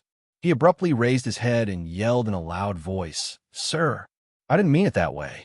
Fan Xian looked at him with amusement. He knew that Yang Wanli came from a poor background in Min and looked down on corrupt officials. Furthermore, his personality was straightforward and fiery. Otherwise, he would not have barged in so carelessly. He opened his mouth and asked, "Fuchin County is a full 200 li from Hangzhou. You, a civil official, rushed here without a bailiff and call me a tiger that eats people without spitting out the bones in front of my face. If this isn't deceiving teacher, then what is?" He was joking, but the weight of this joke was not something Yang Wanli could bear. However, Yang Wanli's personality was truly straightforward. Gritting his teeth, he walked in front of Fan Xian and bowed to the ground. In a low voice, he said, "I was wrong. I was wrong in speaking nonsense behind your back." Fan Xian was slightly surprised. He wondered how this guy could turn so quickly. Unexpectedly, Yang Wanli's tone changed, and he said, straightforwardly, "However, since teacher has returned to the manor, in front of you, I will say it. You know that I have never been afraid to speak my teacher's mistakes directly." "Say it," Fan Xian said helplessly. "You are just like this. Sir has come to Jiangnan to manage finances for the court. I think there are 3 things you shouldn't have done." Yang Wanli did not listen to Fan Xian's evaluation of his personality at all. 3 things you shouldn't have done? Fan Xian jumped in fright. He had thought it was just Su Wenmao's problem of collecting money. He had not expected there to be 3 things he shouldn't have done. Did you think Qi Jiqiang was singing 10 things he shouldn't have done in prison? First, You shouldn't have allowed your subordinates to plunder the people's wealth along the river and use the people's power. Yang Wanli had not slept well last night, so he had made up his mind to come to Hangzhou to admonish him. He said with deep pain, when the Jing ship went south, the officials of the counties along the river went out of their way to welcome it and sent gifts like mountains. They also drove the people to pull the ship. The water in the Jiangnan area is calm. If the big ship had not purposely moved slowly, why would there be a need for people to drag it? This matter has long spread throughout Jiangnan and become a joke. Where did the gifts from the county officials along the river come from? Didn't they increase taxes and plunder from the people? You shouldn't have, as the commissioner of the Overwatch Council, ignored the laws of the country, accepted bribes, disregarded the will of the people, and toiled the people. Fan Xian acted as if he hadn't heard. He waved his hand for sure, Changli, to pour a cup of tea and gulped it down. Yang Wanli saw his expression and manner and felt a little uneasy in his heart. He didn't know if his teacher was truly angry, but this made his anger even greater. Straightforwardly, he said, "Second, you shouldn't have mobilized the Jiangnan Navy ships to protect you. Although you have the identity of an imperial envoy, since you did not show your honor at the beginning and instead traveled in the night, this is already against the rules. Since you moved stealthily and mobilized soldiers to protect you, other than breaking the rules, you have crossed the line, disturbed the place, and relaxed the defenses. It is a serious offense." Fan Xian spat out the tea in his mouth with a puff and laughingly scolded. "You want me to be chopped to pieces? Will your heart feel better?" He waved his hand to stop Yang Wanli's following words and opened his mouth to say, "Let's talk about these two things first." He thought about it for a moment. "I have also heard some rumors about the matter of accepting gifts along the river. It is indeed very bad. According to letters from Jingdo, this matter seems to have become an absurd joke in the Jingdo officialdom. Everyone says that I, Fan Xian, have been stifled in the capital. Once I came to Jiangnan, I wanted to rip off a few layers of land." Yang Wanli listened to his words and felt a slight joy in his heart. He said, "Exactly. Putting aside the problem of breaking the law and breaking the rules, just this effect is a great blow to your official reputation. It is a great blow to your official reputation, right? Earlier, you said that you had no face to see people now. Wanli, you wholeheartedly want to be an upright official whose name will go down in history. Yet, you have a corrupt official like me as your teacher. Presumably, you are not happy in your heart. I understand that. However," his tone changed. "Regardless of how the Jiangnan officials see it, how the people see it, and how the 6 ministries in the capital discuss it, other people do not care. The problem is you are my student. How can you think that I would be greedy?" Yang Wanli was startled. He thought to himself, "The great achievements of that big ship of yours are the truth. The evidence is there. Nowadays, people are saying that the reason Commissioner Fan came to Jiangnan so mysteriously and divided it into 3 routes, north, south, and south, was to collect the gifts from all 3 routes at once. Could it be that people are wrong about you? I have plenty of silver." Fan Xian looked at Yang Wanli and cursed angrily. "Why do I need to be greedy? What is your brain made of? You, Ji Chong, and Jialan are now officials outside. Every month, you must receive silver from the old masters in the capital. Why is that? Isn't it because I am afraid you will be dragged down by the money of your colleagues around you? This is what I ask of you. What more for myself? Ever since the spring examinations have been released, Yang Wanli and the other 2 had received banknotes from Jingdo every month. The amount had long exceeded their salary. This matter actually had nothing to do with Fan Xian. He also did not think it would be so detailed. It was all Minister Fan carefully taking care of it for his son. With silver on hand, Yang Wanli and the other 2 had much more freedom. They could also use the silver to do some practical things. He thought of the details of Fan Xian's concern and felt moved. He was also quite frightened by Fan Xian's rare, angry expression. He quickly replied, "Thank you, teacher." Fan Xian smiled and scolded. "You should thank me for giving money. Why don't you think about where the money came from? Of course, it is not from greed. You know, I have a few businesses under me. I can still afford to support you officials." Yang Wanli furrowed his brows and said, "But that boat on the river, what does that boat have to do with me?" Fan Xian's expression was somewhat shameless.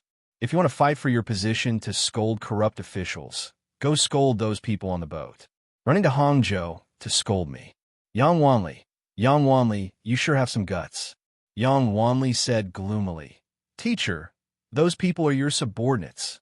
Fan Xian smiled slightly and said, "Yes, my subordinates take the silver, but I don't care. It seems that everything is carried out under my orders. This is just a show.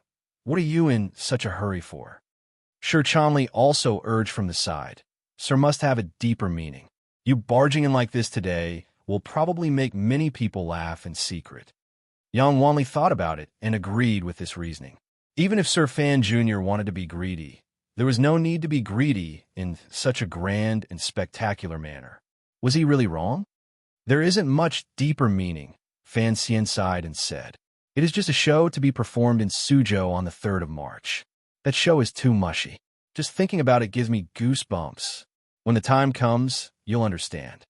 Yang Wanli already believed what Fan Xian said and didn't say anything more. He regretted coming so rashly. If he ruined his teacher's grand plan to manage the treasury, that would not be good. To say it again shouldn't be. Fan Xian furrowed his brows. "Wanli, you are too naive. Do you really think it is a time of peace and prosperity?" Yang Wanli was slightly startled. He thought to himself that the country was at peace and the people were at peace. The weather was good. How could it be fake? Fan Xian smiled coldly and tried to scare him. "If I don't get the Navy to protect me, the ship could be dragged to the bottom of the river by the water demons at any time. Do you believe that?" Looking at Yang Wanli's expression, he knew that he would not believe it. Fan Xian shook his head and said, "I won't hide the matter of the palace treasury from you. What I have to deal with is not just the bugs in the palace treasury, the noble families in Jiangnan, and even all of the officials in Jiangnan and nobles in Jingdou. How did the Ming family rise? How did they manage to make their family business so large?" Faced with this question, Yang Wanli shook his head. Shi Chanli had only recently come into contact with secret reports from the Overwatch Council and the Jiangnan water bandits, Xia Qi Fei, and only then did he know a little. Pirates. A harsh light flashed through Fan Xian's eyes. The Ming family took the goods from the palace treasury and went out to sea from Chuanzhou. They went all the way north to Dongyi and all the way south to the foreign devils in the west. These years, after they went out to sea, they would always run into pirates. Out of 3 ships, one would always be lost. Yang Wanli furrowed his brows. He had come into contact with the Ming family before. They were all gentle and kind rich people. If they ran into pirates out to sea, it would not be good to have them take responsibility. Was there a hidden meaning in his words?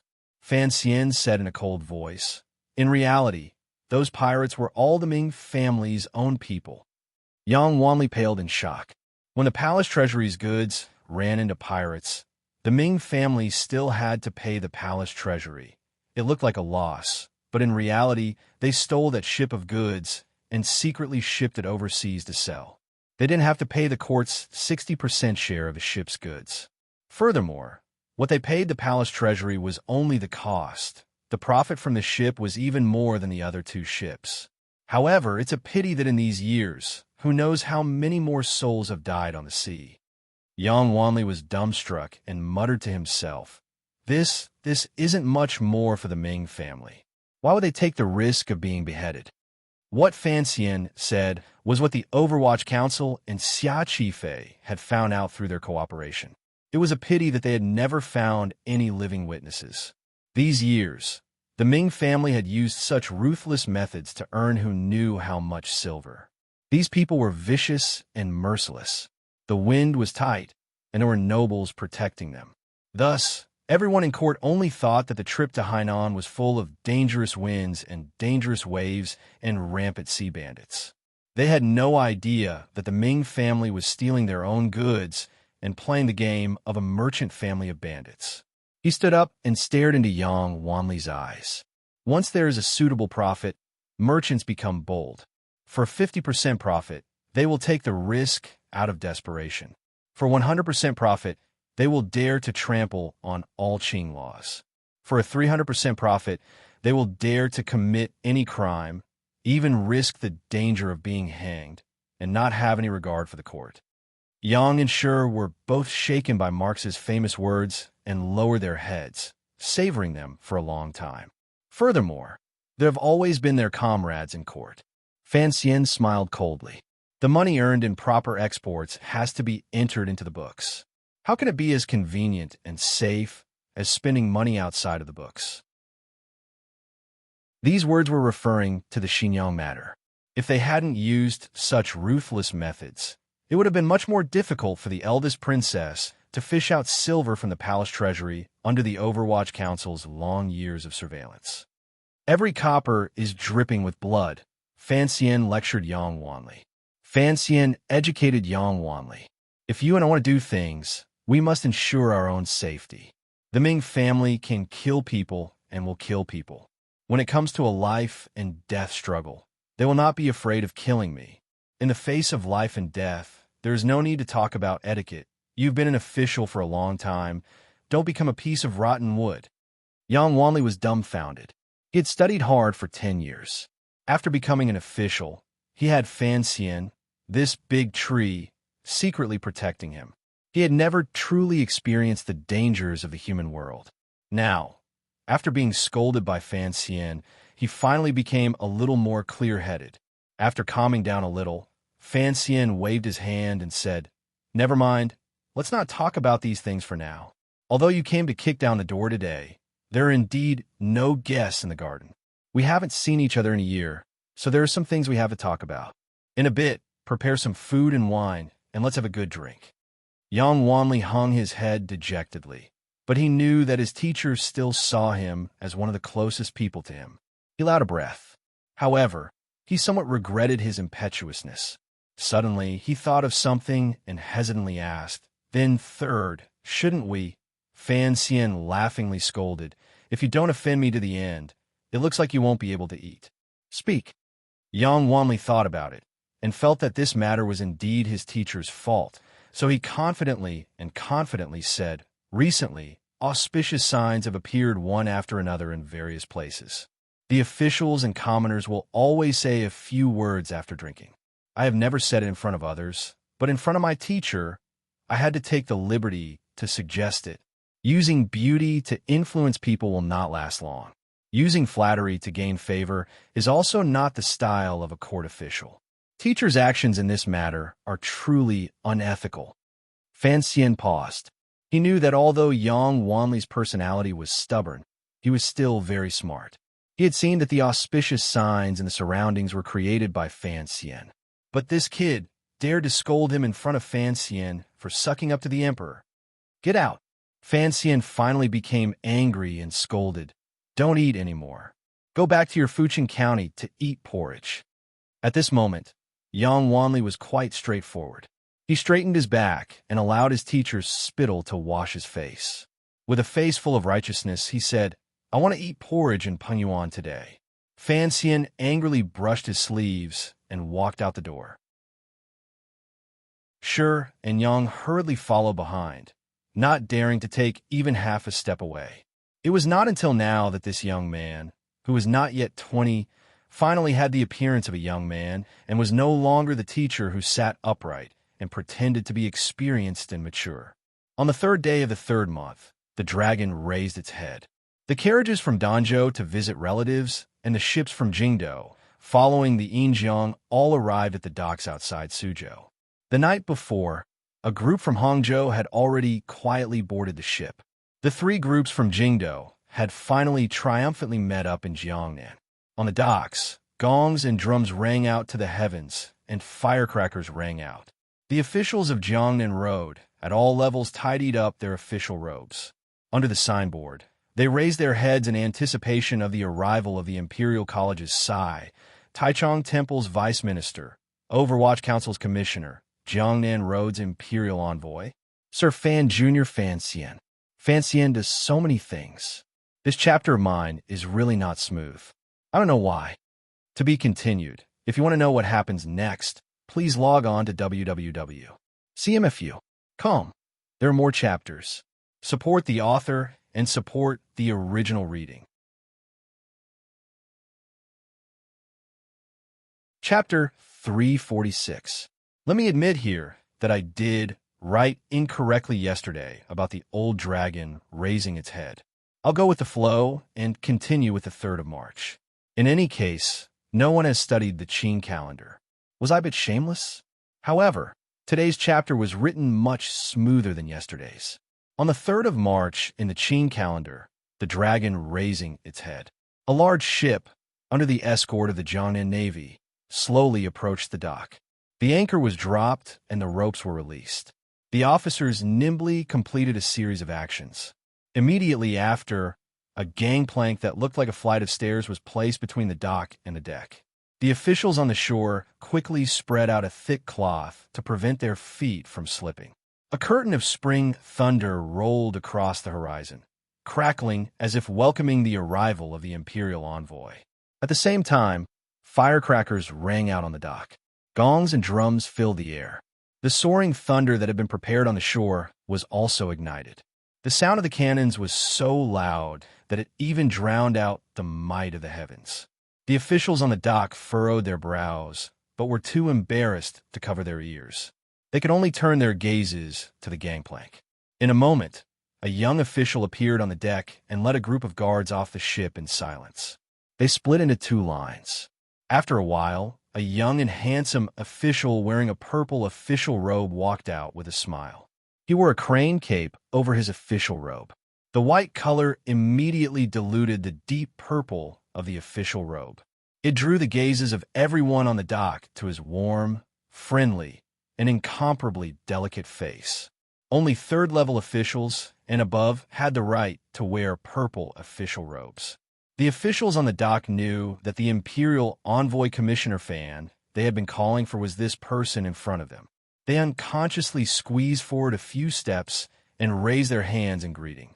Fan Xian was not in a hurry to stop everyone from bowing. On the contrary, he stretched out his hand to the side and grabbed a small hand that stretched out of thin air. Holding the hand of a little boy, they stood side by side on the deck and stepped onto the ladder, descending the ship. The little boy was wearing a light yellow robe with a circle of fluff sticking out from the collar. There was a pair of cute yet unknown spirit beasts embroidered on the robe. Coupled with his beautiful face and lively eyes, he looked extremely adorable. The officials were shocked. They knew that this was the 3rd prince who had been chased by the emperor to Fan Xian's side. They quickly adjusted their direction and saluted the 3rd prince. The officials of Jiangnan rode "Greet, Your Highness." The 3rd prince smiled and nodded. Using his voice that had yet to fade away, he said, "The weather is cold." "Sirs, thank you for your hard work.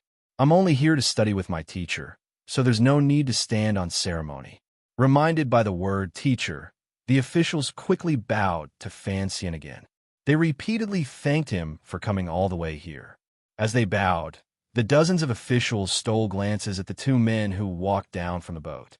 They discovered that although their ages were quite different, their faces were extremely similar. Standing on the shore, the wind from the river fluttered the hem of the 2 men's clothes.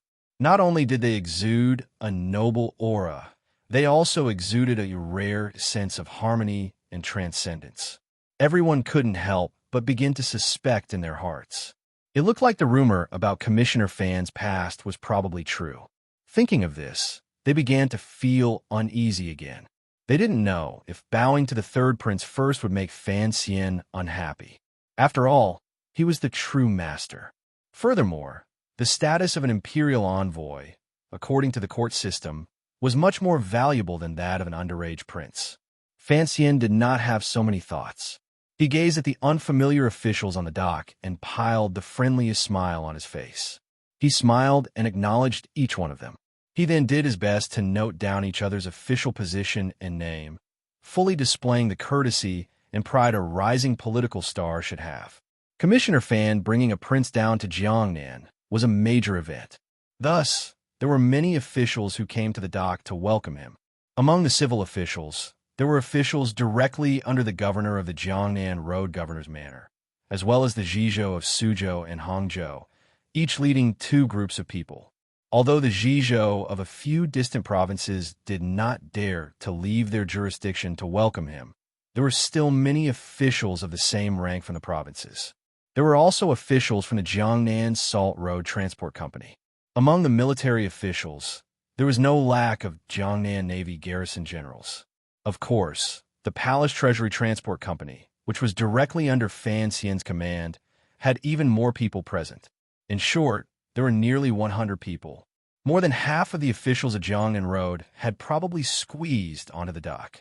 If Dong Yi stole the gunpowder of the 3rd Bureau of the Overwatch Council and made a ruckus here, the wealthiest and populous Jiangnan Road in the entire Qin Kingdom would probably be paralyzed within a day. On the dock, Fan Xian greeted the officials with a face full of smiles. The problem was he could only see the moving heads, the jumble of official robes, and the thick smell of sweat in the winter. Strange and flattering faces flashed past his eyes.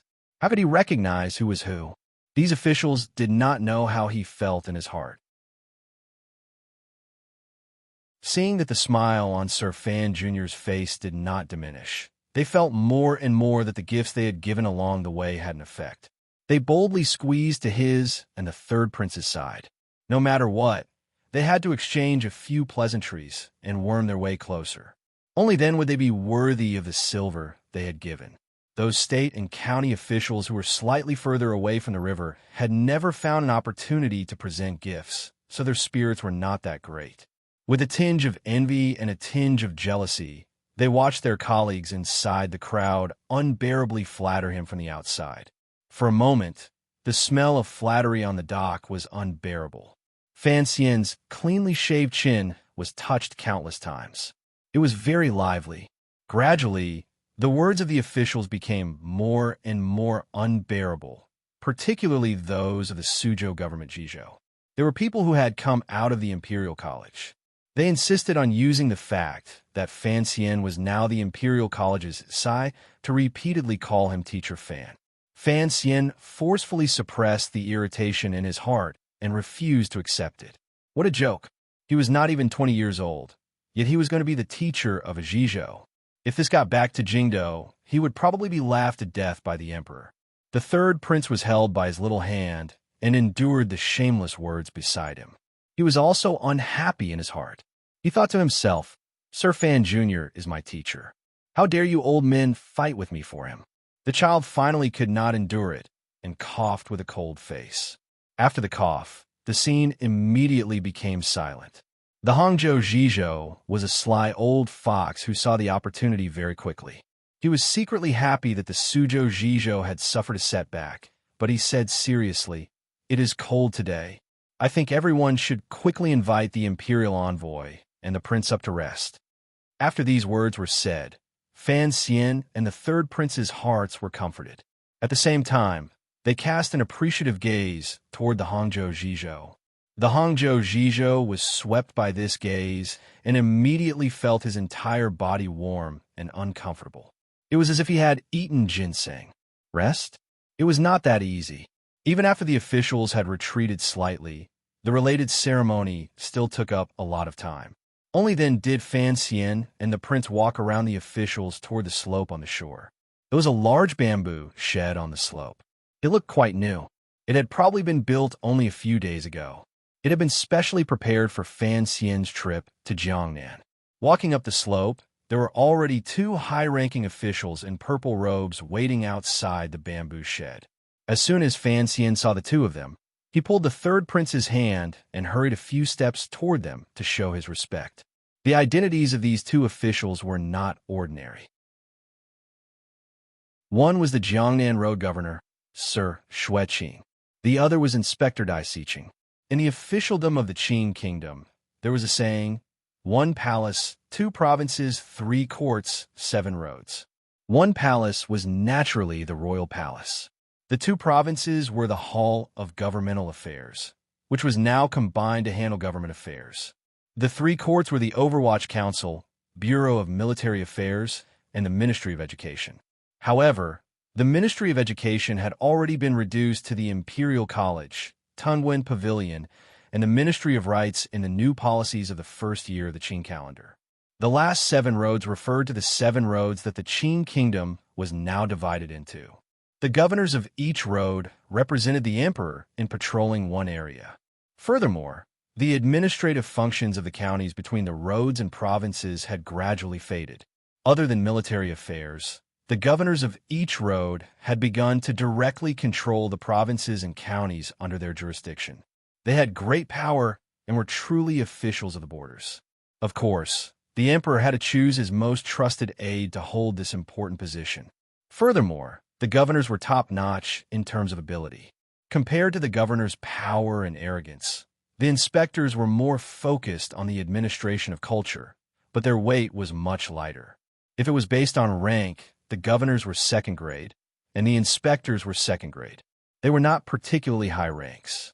However, in order to make it easier for the governors of the 7 roads to focus on government affairs and be less restrained by the 6 ministries, the rules had always been for the governors of the first road to also hold the title of assistant scholar, right imperial censor of the imperial censorate, or minister of the Ministry of War. These were first-grade officials. When faced with the prime minister and hall of governmental affairs, they had the weight to speak.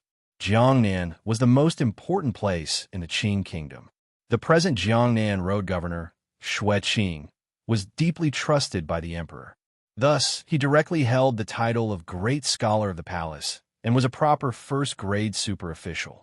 Given Xueqing's status, even Fan Xian and the third prince did not dare to slight him, so they quickened their steps. When they arrived outside the bamboo shed, Fan Xian only glanced at Xueqing with a warm gaze and did not open his mouth to speak first. This was the rule. Xueqing and Dai Siqing understood that the other party was an imperial envoy. No matter how powerful he was, he still had to first bow to the other party. This was not to Fan Xian or the prince. It was to the emperor. After setting up the incense table, asking for the imperial edict, and unsheathing their swords, the officials inside the bamboo shed all knelt on the ground. After completing the ceremony, Fan Xian quickly helped the Jiangnan governor, Xueqing, up. He then turned to help the inspector up.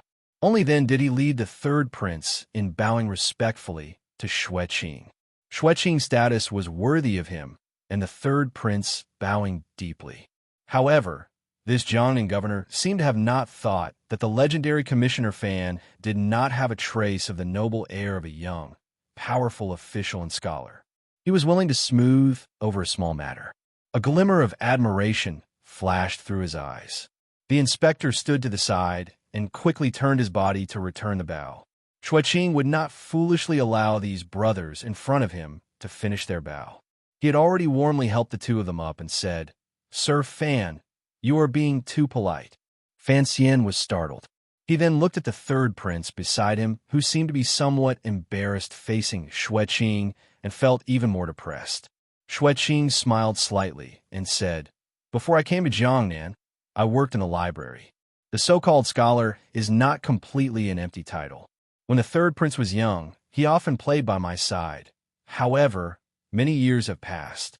I don't know if the third prince still remembers." The third prince laughed bitterly and once again bowed to Xueqing in a disciple's bow. In a quiet voice, he said, "Every year when you return to the capital to report on your work, my father orders me to go to your manor to pay my respects." How could I forget? Fan Xian was a bit confused. He thought about it carefully and was increasingly unclear just what the emperor in Jingdo was thinking. As he was thinking, he heard Xueqing say in an even voice, "Speaking of which, Sir Fan and I also have some history." Fan Xian couldn't act innocent in front of this high-ranking official. He asked curiously, "To be honest, I truly do not know." Xueqing liked the other party's straightforwardness. He smiled and stroked his beard. "When I passed the provincial examinations, my teacher was Prime Minister Lin. In terms of seniority, you really do have to call me brother." Only now did Fan Xian understand what was going on. However, the other party was now a governor. The past friendships were just words. Furthermore, no matter how thick-skinned, black-hearted, and daring he was, it would be embarrassing for him to climb up this pole and call the governor brother. The power in his hands was enough, but his age and experience seemed to be a bit lacking. The group of people rested for a moment in the grass hut. Fan Xian and Xue Qing chatted about what they had seen and heard along the way. Xue Qing furrowed his brows slightly and then asked if the emperor was well in the capital. In short, it was all a bunch of conventional nonsense. However, it did bring them a bit closer and a bit more familiar. Fan Xian looked at this first-level official and found that there was a glimmer of worry that was not purposely hidden in the other party's clear face. After thinking for a moment, he knew what was going on. As the Jiangnan governor, an imperial envoy had suddenly appeared in his territory. No matter which governor it would not be good. Furthermore, this imperial envoy was going to take over the palace treasury. He would probably have to fight with the nobles in the capital.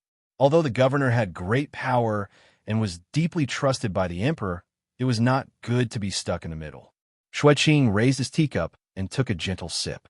Intentionally or unintentionally, he asked, Sir Fan Jr. will probably have to work hard in Jiangnan these 2 years. Although he is trusted by the emperor, Jiangnan is not like Jingdou. Although it is prosperous, it is not a place to stay for long. In another 2 years, I will have to retire to the emperor and return to the capital to sit as a fisherman. Being able to get closer to the emperor is always better than staying in Jiangnan. Fan Xian heard the meaning in his words and smiled in agreement. Sir Fan Jr. will be patrolling on behalf of the emperor. You have worked hard and performed well. Xue Qing smiled slightly and said, Has Sir Fan Jr. decided where to live? There are many salt merchants in Suzhou. They are all willing to offer up their manors for you to choose from. Everyone under heaven knew the wealth of the salt merchants. Fan Xian didn't need to ask to know how extravagant the manors they offered up would be. However, he changed the topic and said, It is not good to be too disturbing. Furthermore, if it gets back to the capital, I will always feel uneasy. He spoke straightforwardly and made Xue Qing shake his head and laugh. He thought to himself that the Shi family had this bad habit of hiding everything they did. Why didn't you hide it when you were collecting silver on the river? Fan Xian asked sincerely, Sir, please give me your advice. In the past, the Palace Treasury Transport Company head envoys were arranged? Xue Qing glanced at him with some surprise and said, Sir Fan, your status is not like the previous head envoys of the Palace Treasury Transport Company. Speaking of arrangements, the official residence the Palace Treasury has decided on is far away in Min. However, no head envoy has actually gone there to live in these dozen years. Just take your predecessor, Sir Huang, for example. He lived in Xinyang for a long time. When he said Xinyang, the Jiangnan governor glanced at Fan Xian, intentionally or not. Fan Xian furrowed his brows slightly and said, I don't have to live in the official residence arranged by the court?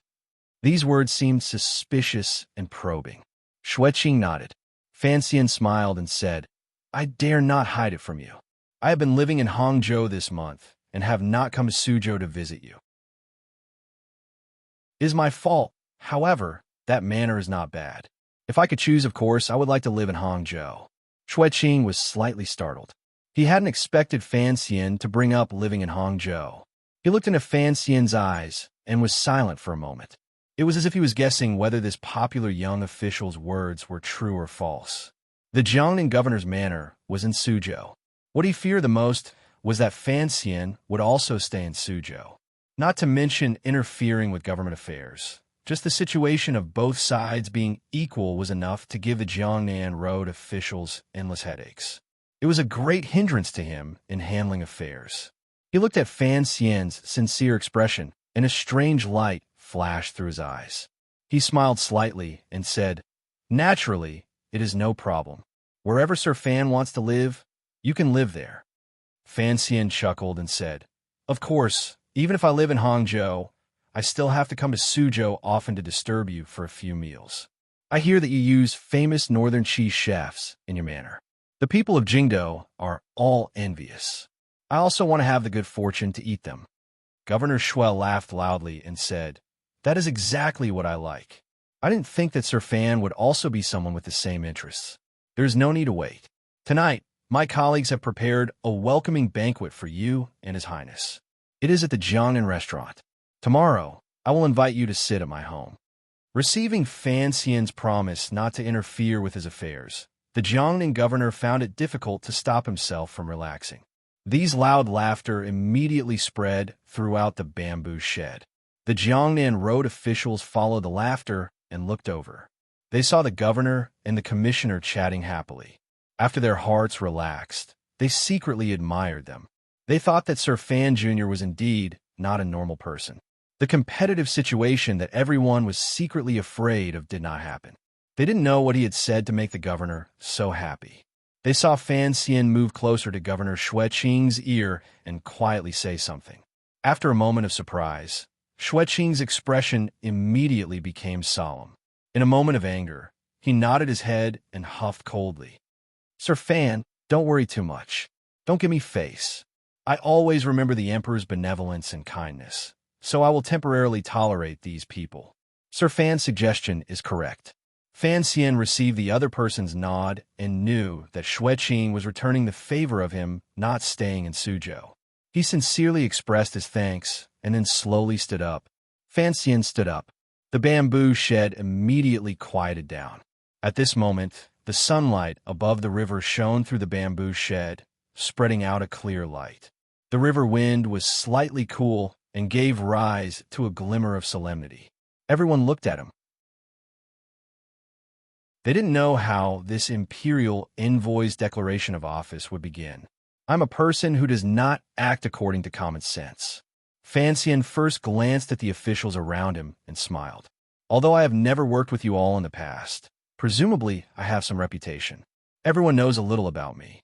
At best, my personality is always unconventional. At worst, I'm a troublemaker who doesn't know the severity of things." The officials chuckled and all said that the imperial envoy's words were humorous and modest. Fan Xian said without modesty, "I don't need to say more of those empty words. The emperor is in good health and does not need your greetings. The Empress Dowager is in good health, and there is a sense of peace and auspiciousness in the capital. Thus, we do not need to add more words in this area. Since you all have received the court's heavy trust to govern the important Jiangnan area, the taxes and income these years are all displayed here. The people's life and city scenes you have seen along the way are not fake. I do not need to mention your hard work." The Jiangnan officials all knew that Fan Xian had come on a secret visit. Hearing these words, they let out a big breath. They only hoped that Fan Xian would mention a few more words, preferably a few more words in the secret memorial to the emperor. Unexpectedly, Fan Xian's tone changed. "I won't talk about your benefits. Instead, I want to talk about where you all did wrong." Fan Xian's face was still smiling, but a chill began to rise in the shed. "It seems a bit unkind, but I still want to say why. Because you all seem to have forgotten my background." What was Fan Xian's background? It was not some immortal poet, Taichung Temple, but rather the dark and sinister Overwatch Council. The hearts of the officials jumped. They didn't know what he was going to say next. They thought, "We've already sent the silver. What else do you want?" Even the Overwatch Council couldn't bully people like this. "I came by land and passed through Shazhou and Hangzhou, while that ship sailed on the Yangtze River." Fan Xian narrowed his eyes. "I heard that the Great River is a silver river. You have all sent a great deal of gifts and silver to that ship, and you have also worked a great number of commoners to pull the rope. I appreciate your great kindness. However, to bribe so openly, I admire you. You all have great courage." Without waiting for the officials to speak, Fan Xian turned around and bowed to the Jiangnan Governor Xueqing. He smiled slightly and said, "Today, seeing me in front of you, the governor flew into a rage and directly rebuked me. I couldn't help but feel a bit frightened and not understand why. Fortunately, the governor sympathized with my ignorance and told me directly. Only then did I know that you all had secretly done such a daring thing behind my back." His voice gradually rose as he smiled coldly. The Overwatch Council monitors the governance of the country and catches corrupt officials. Yet, you all have the audacity to bribe and give gifts to me. Do you all think that since I have left Jingdou, the knife in my hand will not be able to kill people? The officials were dumbstruck. They were so shocked by Fan Xian's words that they didn't know what to say. They turned their pleading gazes toward the governor and found that he was stroking his beard in deep in thought, adopting an attitude of not being involved in the matter. Only now did the officials understand what Fan Xian had said earlier. He had said that these officials along the river had hidden the gifts from him, so he had easily brought him out. He had also used the governor's anger as an excuse to strip the governor clean of his name. He had also given the governor the hat of not fearing the nobility and noble character and unquestionable integrity. Giving gifts along the river? Your subordinate didn't refuse.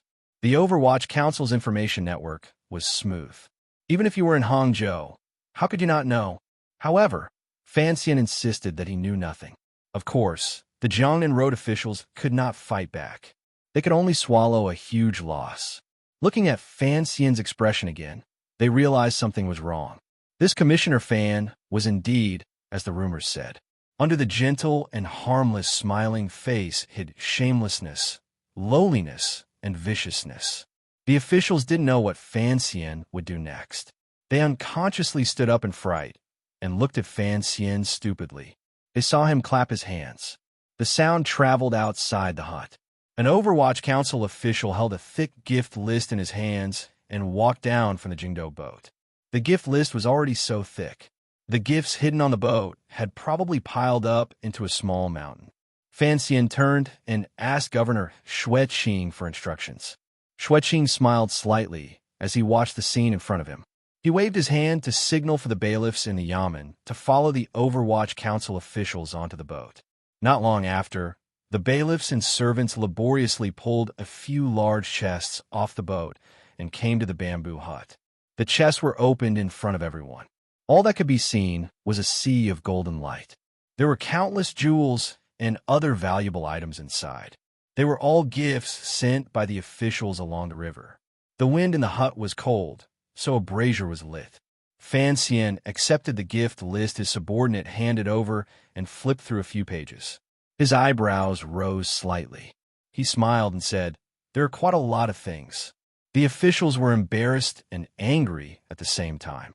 They thought to themselves that the imperial envoy's actions were too unkind. Framing crimes was truly disgusting. Did he want to punish the officials?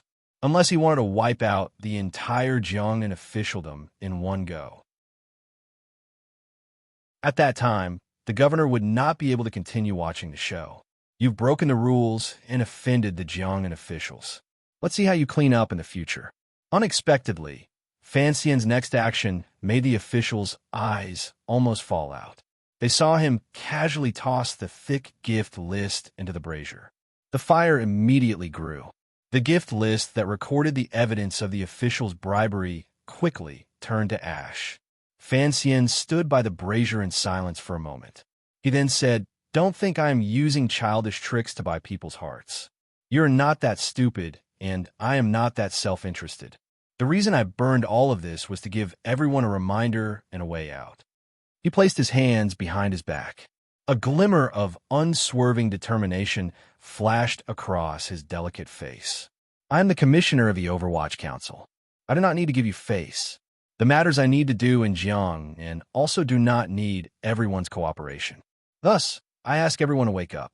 If something similar happens in the future, don't blame me for being merciless in arresting people." The Overwatch Council could investigate all officials under third level.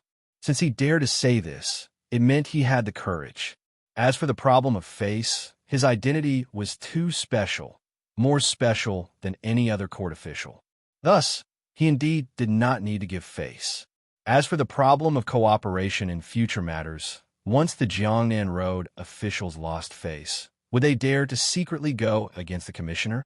After the welcoming banquet in a moment, "Everyone, take back all the things in this chest." Fan Xian furrowed his brows and said,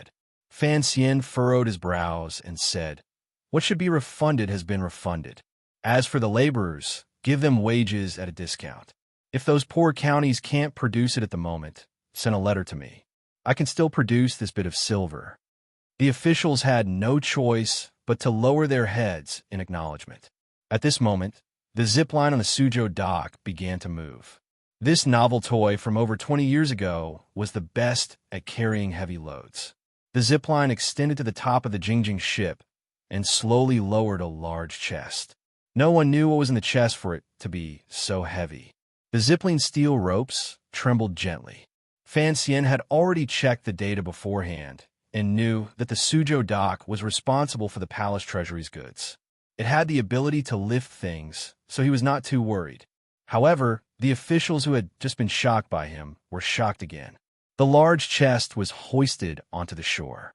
Another dozen people moved it with great difficulty up the slope and directly into the bamboo shed. An Overwatch Council official respectfully asked for instructions. "Commissioner, the chest has arrived." Fan Xian made a sound of acknowledgement and walked to the side of the chest. The outside of the chest was wrapped in willow twigs, but the inside seemed to be made of metal. All the officials were puzzled, wondering what this lord was up to. Even Governor Xueqing and Inspector Dai Sicheng were interested. They all walked forward to see what treasure was hidden in the chest. Fan Xian took out the key from his clothes and opened the lid.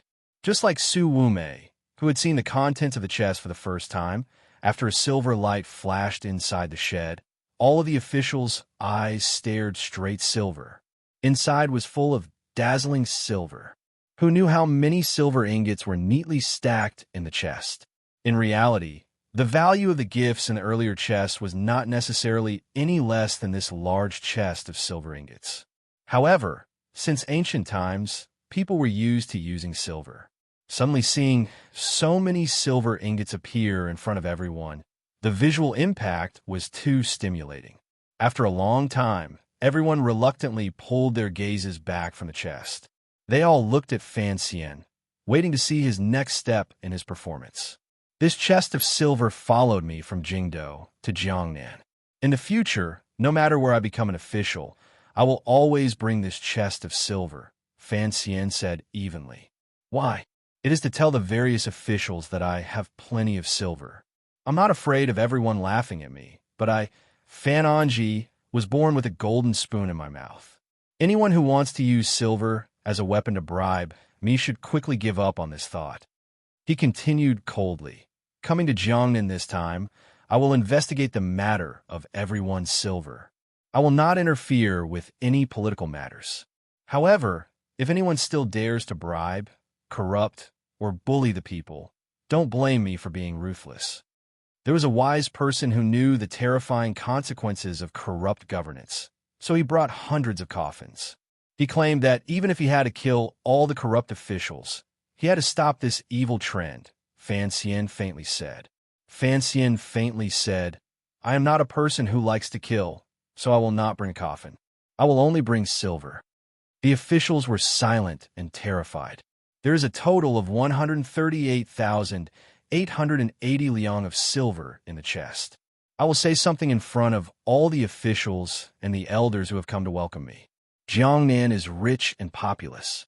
I cannot guarantee how much of this silver will be used on the people's lives, but I can guarantee that when I leave Jiangnan, the silver in the chest will not be an extra liang. Fan Xian swept his gaze across the officials' eyes and said, I hope all of you will think of this. After finishing this show, the welcoming party on the dock temporarily came to an end. Fan Xian sat back in his chair and felt goosebumps rise on his arms and his sleeves.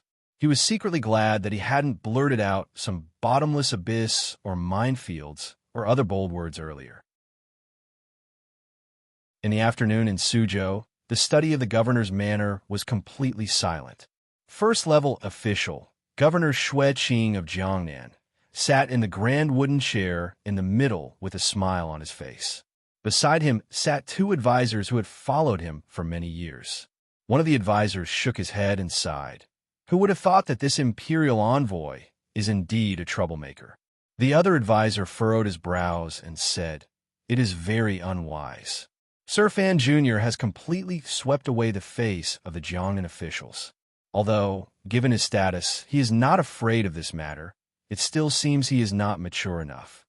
Xueqing smiled slightly and said, You two also feel that his showing off is a bit artificial? The two advisors looked at each other and nodded. Governor Xue sighed and said, Young people always have more of a desire to perform. The advisor carefully asked, "What do you think of this Sir Fan Jr.?" Xueqing was slightly startled. He thought for a moment and then said, "A smart person, a very smart person. He can be made friends, can be deeply acquainted." The advisor was a bit surprised, wondering why this was different from the previous conclusion. Xueqing smiled self-mockingly and said, "So what if it's artificial? How many people in this world can see the scene at that time? How could those officials in the library of Jingdo know the true situation during this month? Rumors are, in the end, rumors. When people pass them on from mouth to mouth, they will always, consciously or unconsciously, adjust the truth to suit their own inclinations." Sir Fan Jr.'s reputation among the people is very good. When the people spread this matter, they spared no effort. Because of their love for him, even if Sir Fan Jr. had done something inappropriate in this matter, it would be erased and ignored by those words. As for the scene of him not fearing the accumulated abuses of officialdom and berating an official to his face, naturally, they would write a great deal more, ha ha. The governor smiled happily and said, "Hiding 100,000 liang in a chest and taking a boat down to Suzhou. Before long, it will probably be another story of praise in the Qing court. The people from the Overwatch Council are indeed clever." The other advisor was puzzled and said, "Since he is a clever person, there are clearly better ways to resolve today's matter. Why did Sir Fan Jr. have to choose such an intense and absurd method?" Governor Xueqing glanced at him with a not-quite-there smile. "What do you know?" He closed his mouth and did not continue to explain. There were some things that even his closest advisors should not know.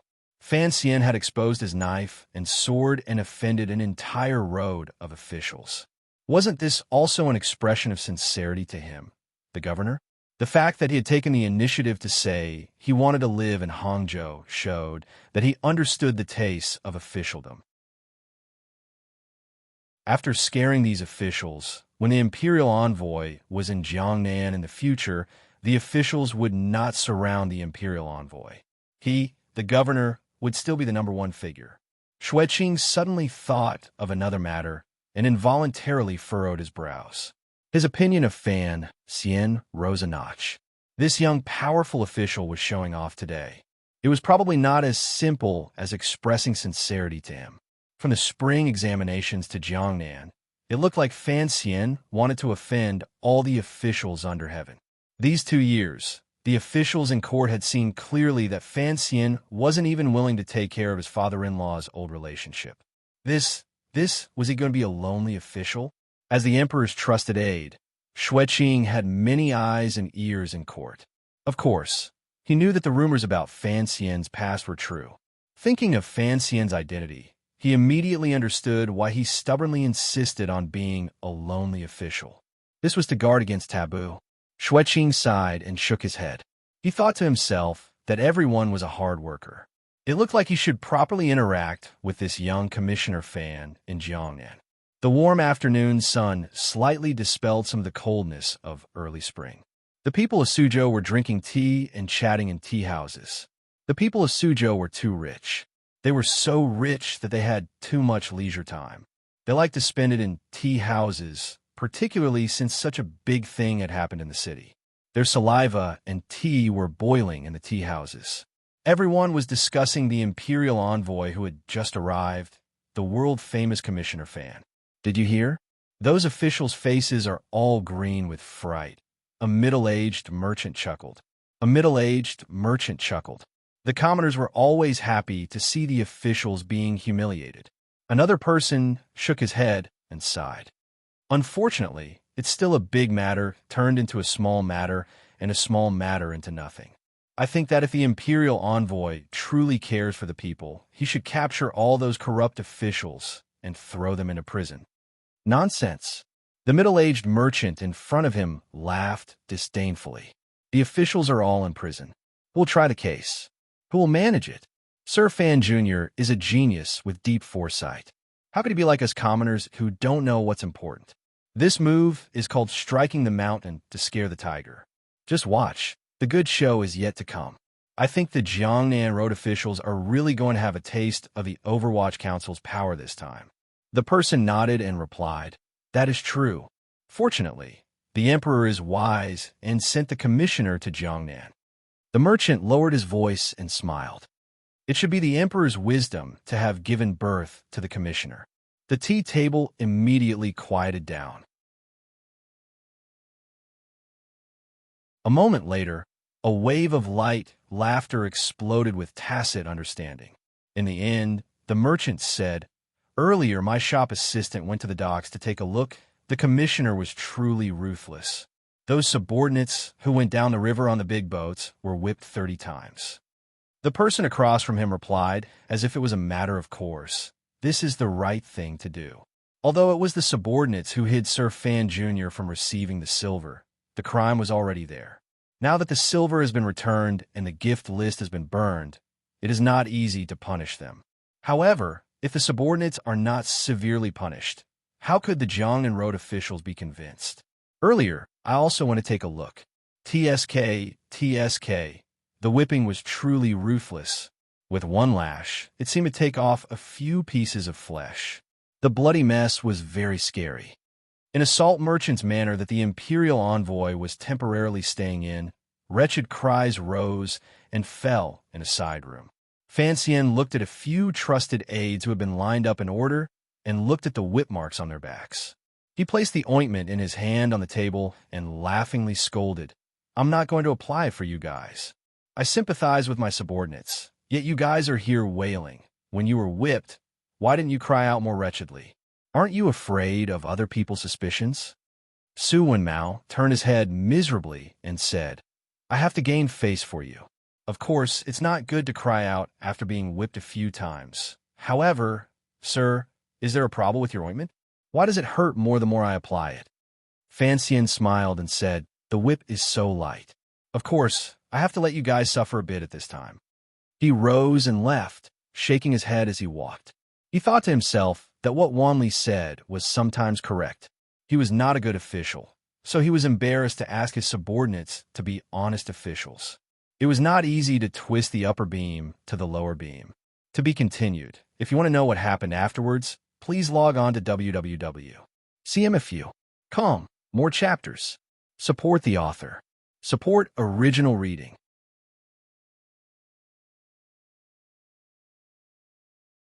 Chapter 347. That afternoon, Fan Xian cordially received the relevant officials of the Palace Treasury Transport Company in his temporary residence.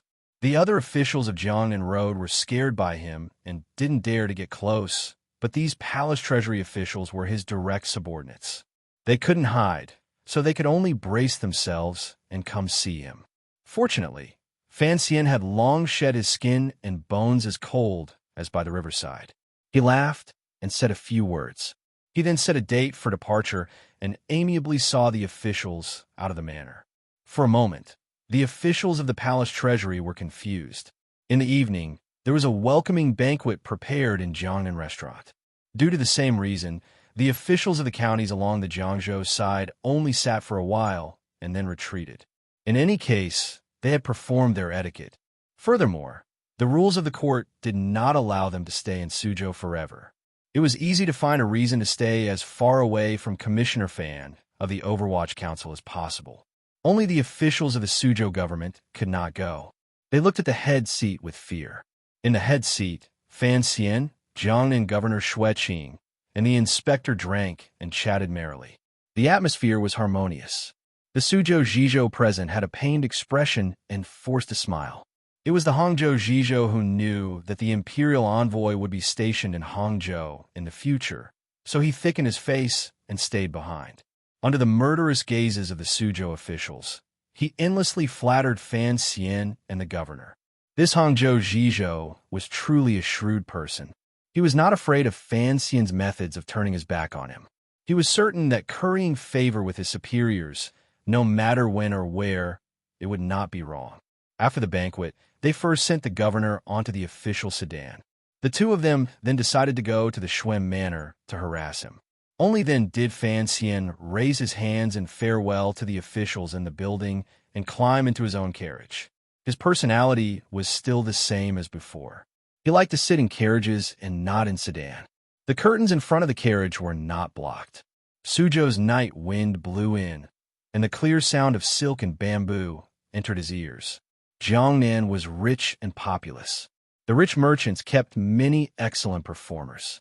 The brothels in Suzhou and Hangzhou were also famous for doing well. Fan Xian gently slapped his cheeks and allowed the night wind to blow away the slight warmth on his face. Although the jinqi in his body had recovered a lot, his alcohol tolerance had not returned. After being advised by the officials, he felt a bit dizzy. The Hangzhou address has been decided. What about Suzhou? He asked quietly as he half closed his eyes to rest. Shi Chanli sat beside him and thought for a while before saying when won't arrive until the middle of the month, student. Fan Xian smiled. He opened his eyes and sighed. It's really hard on you to do all this. Endure it for another year or two. You know, I don't have many trustworthy people around me. He and Shi Chanli were talking about Baiwa Brothel's grand plan to go south. The business of the brothel was not only the fastest way for money to flow back, but it often had unexpected uses, such as intelligence. While Fan Xian was in Jingdou, he had already decided to open his family's brothel in Jiangnan. Although he would certainly encounter a great deal of resistance, given his status and power, it should not be a problem for him to make a name for himself within a year. Shi Chanli asked, Sir, can this matter be delayed? After all, you're leaving for the palace treasury the day after tomorrow. There is no backbone in Suzhou. If you want to choose a location to buy a building and a girl at this time, I'm afraid I won't be able to control the situation. If I'm not here, there's still the third prince. A naughty smile flashed through the corner of Fan Xian's eyes. Tomorrow, I will pick a few old teachers for the third prince. Although he will always come with me to Hangzhou, he will still stay in Suzhou during this time. Don't forget what kind of business this prince does in Jingdou. Don't look at how young he is very clear about the ways inside. With the prince coming out, the governor can't say anything. You could buy whichever building you want. As for those popular girls, throw some more silver at them. How can they not succeed? With the prince supporting you from behind, you don't have to worry about the brothel owners in Jiangnan playing dirty with you. Since they're playing in the open, it is just a show of throwing silver at people. Are you still worried that you don't have silver? Shi Chanli was dumbfounded. He thought to himself, the emperor wanted you to educate the third prince. Did you originally want to use the third prince to open a brothel in Jiangnan? This was too disgraceful and unfilial. Immediately after, he thought of another thing. Why did Sir have so much silver on him? The 138,880 taels of silver in the chest could not be moved. Then, he must still have a lot of silver notes in his pocket for him to speak like this earlier. Thinking of this, Shi Chanli said worriedly, if we were to sell it openly, the Jiangnan brothel would certainly take the opportunity to raise the price. The money spent would be like flowing water. Who knows how many days it would last? At this time, the carriage rolled along the clean stone path in Suzhou. Passing through a door, it came to a bustling commercial area during the day. Even at night, the shop signs on this street were still incomparably bright. Suzhou was the largest port for the palace treasury's products to be exported. In terms of prosperity and commercial development, other than Dongyi, there was no other city in the world that could compare to it. Buying glass here was 4/5 cheaper than buying it in northern Xi, but Fan Xian knew the cost of something like glass. He knew that the Suzhou merchants had long earned their fill over the decades. Other than the various shop signs, the most eye-catching thing was a green cloth that would pop up not far away. What was eye-catching was not that the green cloth was dyed with a fluorescent material that glowed in the night. Rather, it was that the place where the green cloth was displayed was not a restaurant. The green cloth was painted with a pattern similar to the Fan family crest. On this street, there were 8 or 9 money houses. Fan Xian's carriage slowly moved along the quiet street. When it passed by a slightly new piece of green cloth, he pointed at the door of the money house and said in a low voice, "Even if you die of poverty, don't come to this money house." Hearing these words, Shi Chanli went to take a look. He only got a general idea. After thinking for a while, he said curiously, "Merchants? Never heard of it. It's not Taiping Money House. Who would dare to have dealings with them?" Fan Xian smiled and didn't say anything. At that time, the world commerce was gradually developing. It became difficult for large transactions to use silver to do so. Thus, banknotes gradually became something that merchants liked. Organizations, such as banks and money houses, also began to show their importance. However, for an existence like a money house, the most important thing to people was credibility and confidence. Thus, in this Jianghu, there was no problem of big fish eating small fish. After decades, there were still only a few big fish in the world. The three biggest fish were called the Qing Kingdom, Northern Qi, and Dongyi. The banknotes issued by the Qing Kingdom and Northern Qi were official banknotes. Of course, they were the most trustworthy. However, the officials in court did not realize the importance. Exchanging official banknotes was very troublesome, and the flexibility was appalling. Thus, other than storing money in coffins, most merchants would choose the Taiping money house that Dongyi had opened. Although the Taiping money house was Dongyi's capital, it was rumored that some nobles in Northern Qi and the Qing Kingdom had also invested in it. Thus, no matter how the three countries fought and killed each other, miraculously, the money house itself was not affected. After 20 or 30 years, the Taiping money house had a first-rate reputation, abundant capital, and thorough service. It also had the secret protection of the upper echelons of each country. Naturally, it became the largest money house in the world. There was no other. The Taiping money house was the largest in the world.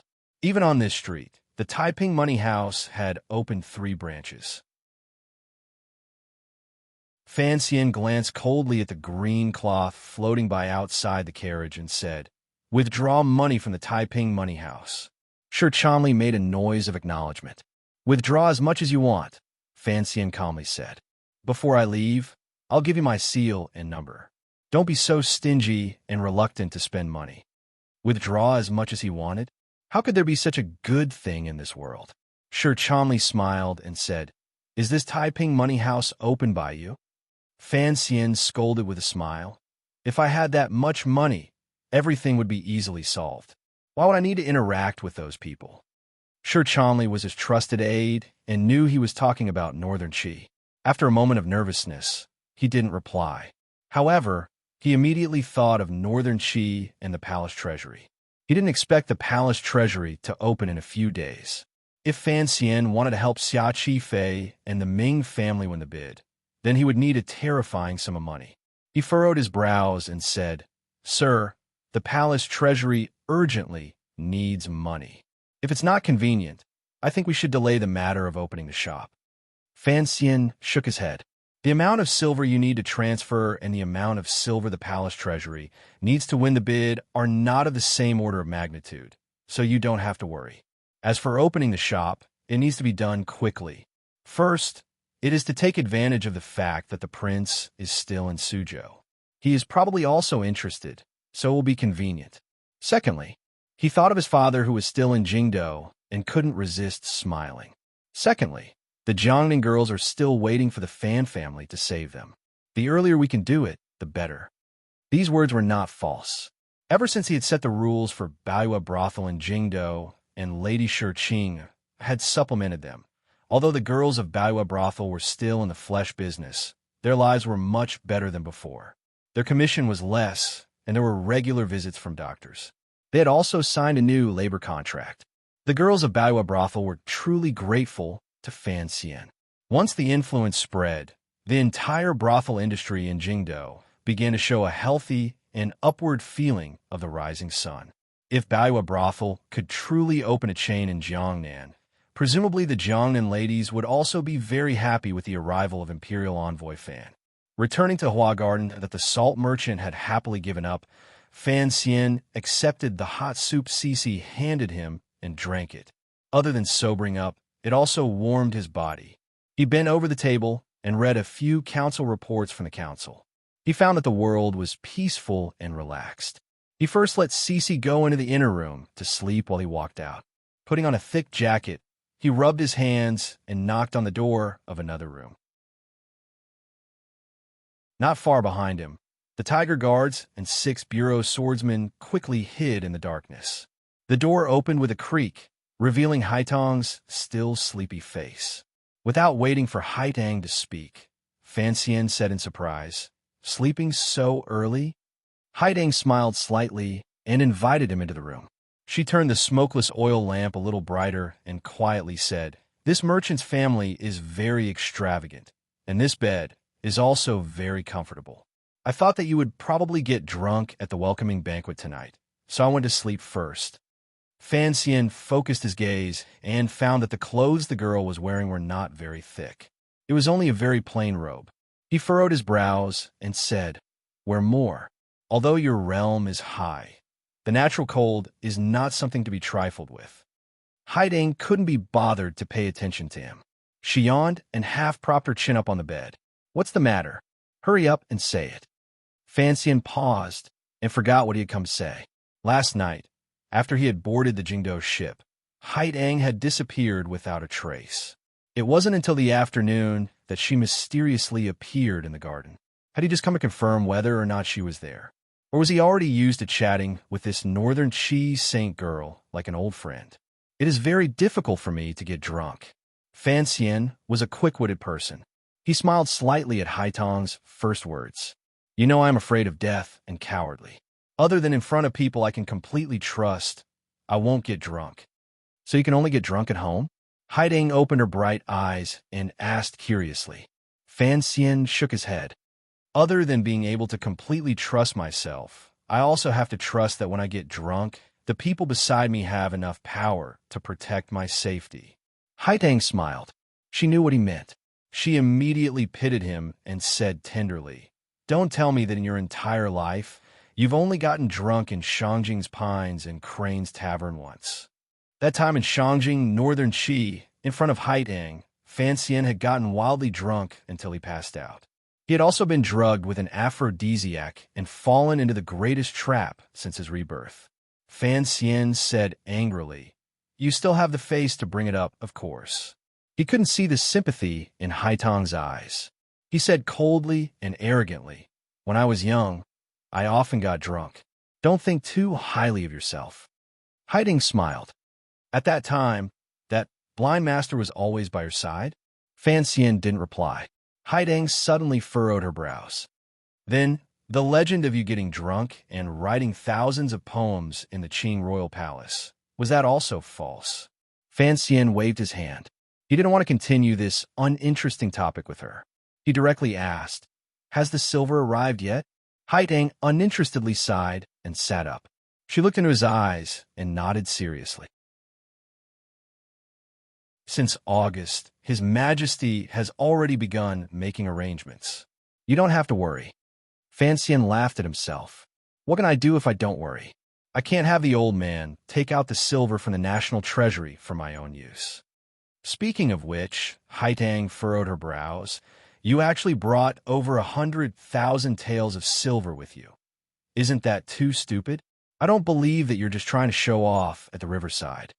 Fan Xian thought that he had no choice but to make this arrangement.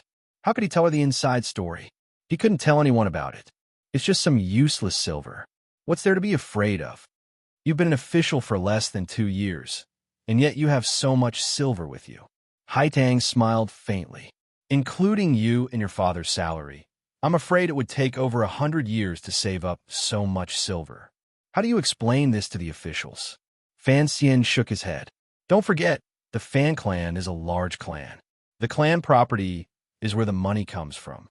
Oh, a large clan that can easily take out so much silver. Don't tell me they don't run amok. Be careful, or the Imperial Censorate will report you." "So be it." Fan Xian smiled. "Even if the clan doesn't have that much money, the palace knows that my business has been big these past 2 years. They won't suspect me of anything. A brothel and a dozen bookstores. Can you make that much silver?" Haidang asked doubtfully. "Don't look down on my second son's ability to amass wealth, of course. I've been an official in court for 2 years and have received a lot of benefits. Basically, it's all buried in that chest. You have to say, if I didn't have the old man to help me move it out of the treasury, I really wouldn't have been able to exchange it for such an orderly amount of silver when I leave the capital." Fan Xian smiled. "After the matter is over, the so-called bribe silver will be mixed with this clean silver. The court won't be able to say anything about me. In order to gather enough silver, I searched all the liquid silver in the businesses under my name clean. Right now, Jingdo is really an empty shell. Only now did Haidang know that he had this plan. She couldn't help but feel a bit disdainful. Given your position, why are you so concerned about cleaning up the bribe silver? Mountain people have their own uses. Then you put all the silver in the chest and can't move it in front of everyone's eyes. What will you do when you need money in the future? Fan Xian smiled slightly. Don't I have you? Furthermore, there is also that adorable emperor. This time, the silver he sent into Taiping Money House is not a small amount. I'm sure he won't mind if I take a few to spend. Haidang paused. Only now did she know that when it came to fighting and scheming, she was not below Fan Xian. It could be said that when it came to stealing and playing tricks to earn money, there was a large gap between them and the Fan family. In the next few days, she would have to keep a closer eye on them. The scene was truly ridiculous. Fan Xian and Haidang, two figures recognized by the world as elegant and otherworldly, were quietly talking about silver, banknotes, money houses, money laundering, and other topics that reeked of money on a gloomy night in their room. In the main hall of the manor, bright candles hung high. The large chest of silver that represented the spirit of Fan Xian's Jiangnan political declaration was openly displayed there. The people walking by couldn't resist glancing at the chest. However, there were guards everywhere and swordsmen of the 6th Bureau protecting it in the dark.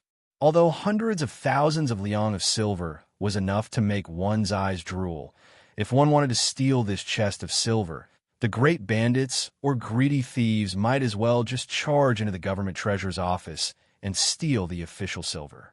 That way, the chances of success would probably be higher. The chest was open like this, naked and exposed in front of everyone. Inside the chest was a snow-white silver ingot. It gave off a soul-sucking and soul-devouring light. Faintly, a dangerous coldness seeped out from inside. After a few more days, the imperial envoy Fan Xian, who had stirred up all of Jiangnan Road, finally left Suzhou. Taking his people and subordinates, they traveled on the official road toward where the Palace Treasury Transport Company was located in the southwest.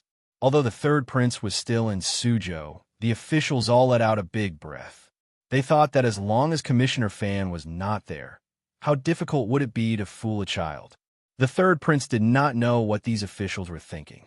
Otherwise, given his sinister nature and his temper that was about to explode, who knew what new tricks he would come up with? These 2 days, he had been angry in his heart because Fan Xian had not taken him to the palace treasury. The palace treasury was once the property of the Yi family. It indirectly supported the Qin kingdom's stability and ability to expand. It could even be said that the Qin kingdom relied on the palace treasury to support itself. Thus, that place naturally became the most heavily guarded place in the Qin court. The restrictions were even stricter than in the royal palace. In the legends of the people, it was as if the 5 thunders patrolled the outside and the gods guarded the center. To be able to go to the palace treasury to see the scenery was the lifelong wish of countless commoners.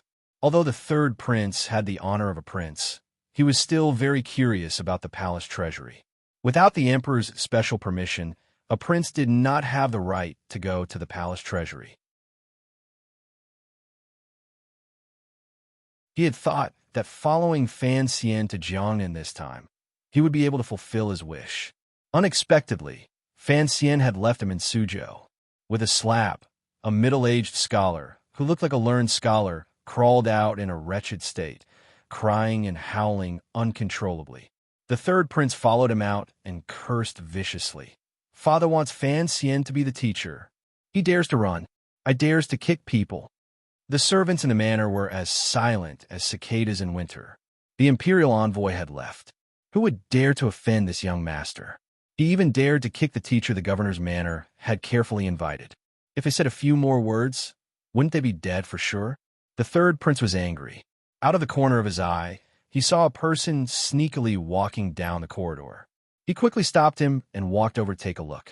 He found it was Fan Xian's trusted disciple, Shi Chanli. Although he was arrogant and ruthless for Fan Xian's sake, he couldn't do anything to Shi Chanli. Curious, he asked, "Where are you going, Sir Shi?" Shi Chanli seemed to jump in fright and said fawningly, "Greetings, Your Highness. I'm going out for a walk." The third prince paused and said, "I haven't seen any fun places in Suzhou. You have to take me." Shi Chanli begged for mercy. "Your Highness, the teacher has strict orders. He has assigned all the homework for the next few days. If you don't finish it, what will happen? Besides, letting teacher know that I brought Her Highness out to play is a great sin." The third prince furrowed his thin brows and huffed coldly. "If you want to do it, then do it. Only," he looked at Shi Chanli's flickering gaze and smiled. "I have to tell you, if you're not going with the teacher to the palace treasury, what are you doing in Suzhou? And where are you planning to go at this time?" Shi Chanli was stumped by these words. He hesitated for a moment, wanted to say something, but then stopped. A moment later, he lowered his voice and smiled bitterly. "It's not like Your Highness doesn't know. I am a pitiful student to be ordered by my teacher to do that trade." The third prince's eyes lit up. Probingly, he asked, "Is Baiwa brothel going to open in Suzhou?" Shi Chanli covered his mouth in surprise. It was as if he was annoyed that he had spilled the beans. The third prince chuckled coldly, but his heart was blooming with joy. He thought to himself that if he could resume his old trade in Suzhou, it would be much happier than sitting in this manner. His shares in the brothel in Jingdou had been forcefully taken by Fan Xian. Now that he knew Fan Xian was a practical person with a superficial sense of morality, how could the third prince miss this opportunity? Shi Chanli looked at the third prince's reaction and admired his teacher's meticulous planning.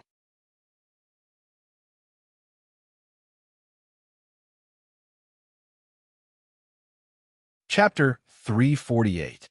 The world was big, but not as big as the monarch. When the monarch was not present, the teacher was great. When the teacher was far away, the gentleman was the greatest. The so-called gentleman was not the opposite of a petty person. Rather, it was a proper son of the monarch. In other words, the third prince, who was still a petty person, was the greatest in Suzhou, so Shi Chanli was not worried. After pretending to be distressed for a moment, he finally agreed to the prince's request. The third prince fiercely ordered the old nannies and eunuchs who had just hurried over from the palace to stay in the manor. He casually brought Shi Chanli and a few guards out of the manor. Seeing the young master disappear through the door, the eunuchs and nannies all trembled in fear. They thought that the commissioner was not here, and the world was about to turn upside down. They couldn't resist silently praying for the commissioner to hurry back. They had no idea that Fan Xian was going to use the third prince's identity to suppress them. It was rare for the third prince to have such an opportunity to have fun, so he was not in a hurry. The group of people changed clothes and pretended to be rich young masters on a trip. Shi Chanli fearfully was given the role of the older brother. Naturally, the third prince was the younger brother. Sitting in the carriage, they circled around Suzhou and saw some good scenery. They also gathered on the lake to look at a few pleasure boats. The third prince's interest finally weakened. The weather is too cold, and the girls are wearing too much. How can I see the romance? The noble young master furrowed his brows. Let's go pick a good place first. I have to put in a lot of effort for the business that Fan Xian wants to do. Otherwise, if I say you're taking me around blindly, I'm afraid he'll be angry. Shi Chanli thought to himself that it should have been like this a long time ago. The problem of choosing a location was easy to solve. In any case, it was the busiest place in Suzhou. The group of people desperately dove in and found the busiest street. They looked around and found that many brothels had opened. It was already a developed and familiar place. Thus, they decided on a general direction. Then, in this large area, they picked the clearest building to look at. They looked at the most imposing one. This group of people easily found their target.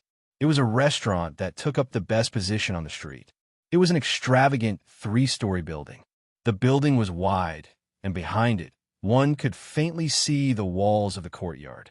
It took up a lot of space. The third prince waved his hand and said, "Stop looking. I think this is the best location." Shi Chanli's heart was filled with joy. He had been managing the Baiwa brothel in the capital for a while now, but he never thought that picking a location for a store with a prince would be as efficient as this. With money and power, he did things efficiently and efficiently. But as he stood at the entrance of the restaurant, he thought of something and said in a low voice, "This place is too eye-catching. I think there must be someone behind it." The third prince was taken aback and asked, "Who in this world has a more powerful background than my family?" Sir Chandley opened his mouth wide and didn't say anything for a while. He forcefully swallowed the mouthful of blood and carefully said, "What if there are people from the governor's manor or the inspector's family? Although your highness doesn't care much, you still have to give these officials some face." Although the third prince was young, he was not a muddle-headed person. He thought that this was indeed the case. Governor Xueqing was not someone he could easily offend. Besides, his group of people had come thousands of li from Jingdo. If they wanted to steal the face of the Jiangnan officials, it would probably not look good. But he looked at the location of the restaurant.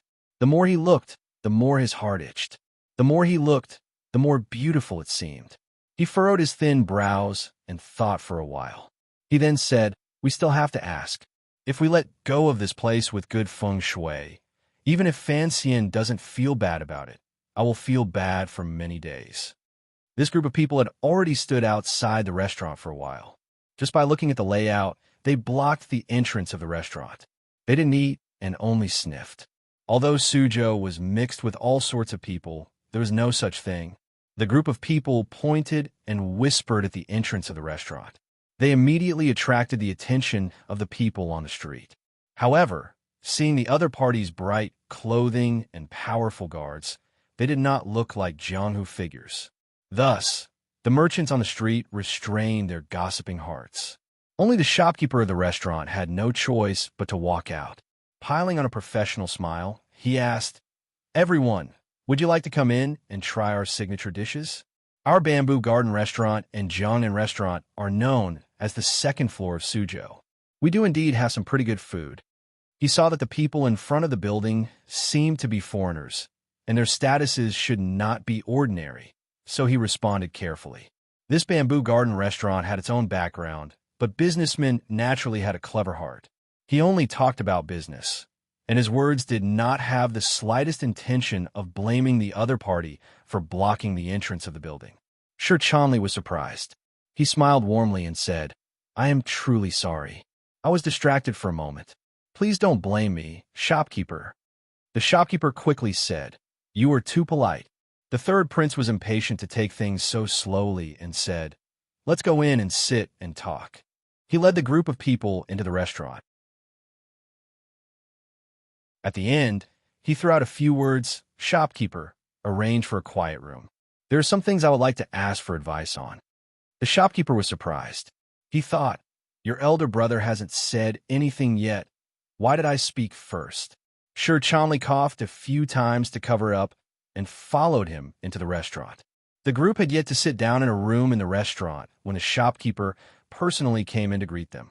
The third prince didn't waste words and asked straightforwardly, "Shopkeeper, are you selling this restaurant or not?" The shopkeeper was quite surprised today. He thought to himself that this young master's tone was not small at all. However, he had dealt with many difficult matters in this life. He smiled humbly and said, "Young master, the business of this restaurant is quite good. The owner doesn't seem to have any intention of turning the tables. May I ask for the owner's name?" Sir Chandley was secretly angry at the prince's impatience and changed the subject to ask warmly. The shopkeeper replied neither humbly nor overbearingly, "The owner's surname is Qian." After the shopkeeper left, Sir Chandley furrowed his brows and said, "This is my first time in Suzhou. I have no idea what the relationship is, and I don't know who the Qian person is." The third prince stood up and pushed open the window in the room. His expression couldn't help but freeze as if he had seen something strange. Sir Chandley was suspicious and walked behind him to look out the window. For a moment, he couldn't help but freeze where he was. Outside the window was the back garden of Zhiyuan Restaurant. In the garden was a flat lake. Although the surface of the lake was not wide, it was quiet and secluded. There were courtyard walls on both sides that separated it from the busy market. The grass in the courtyard was not green, but one could imagine the beautiful scenery of spring. It really is like the two of them opened their mouths and sighed at the same time.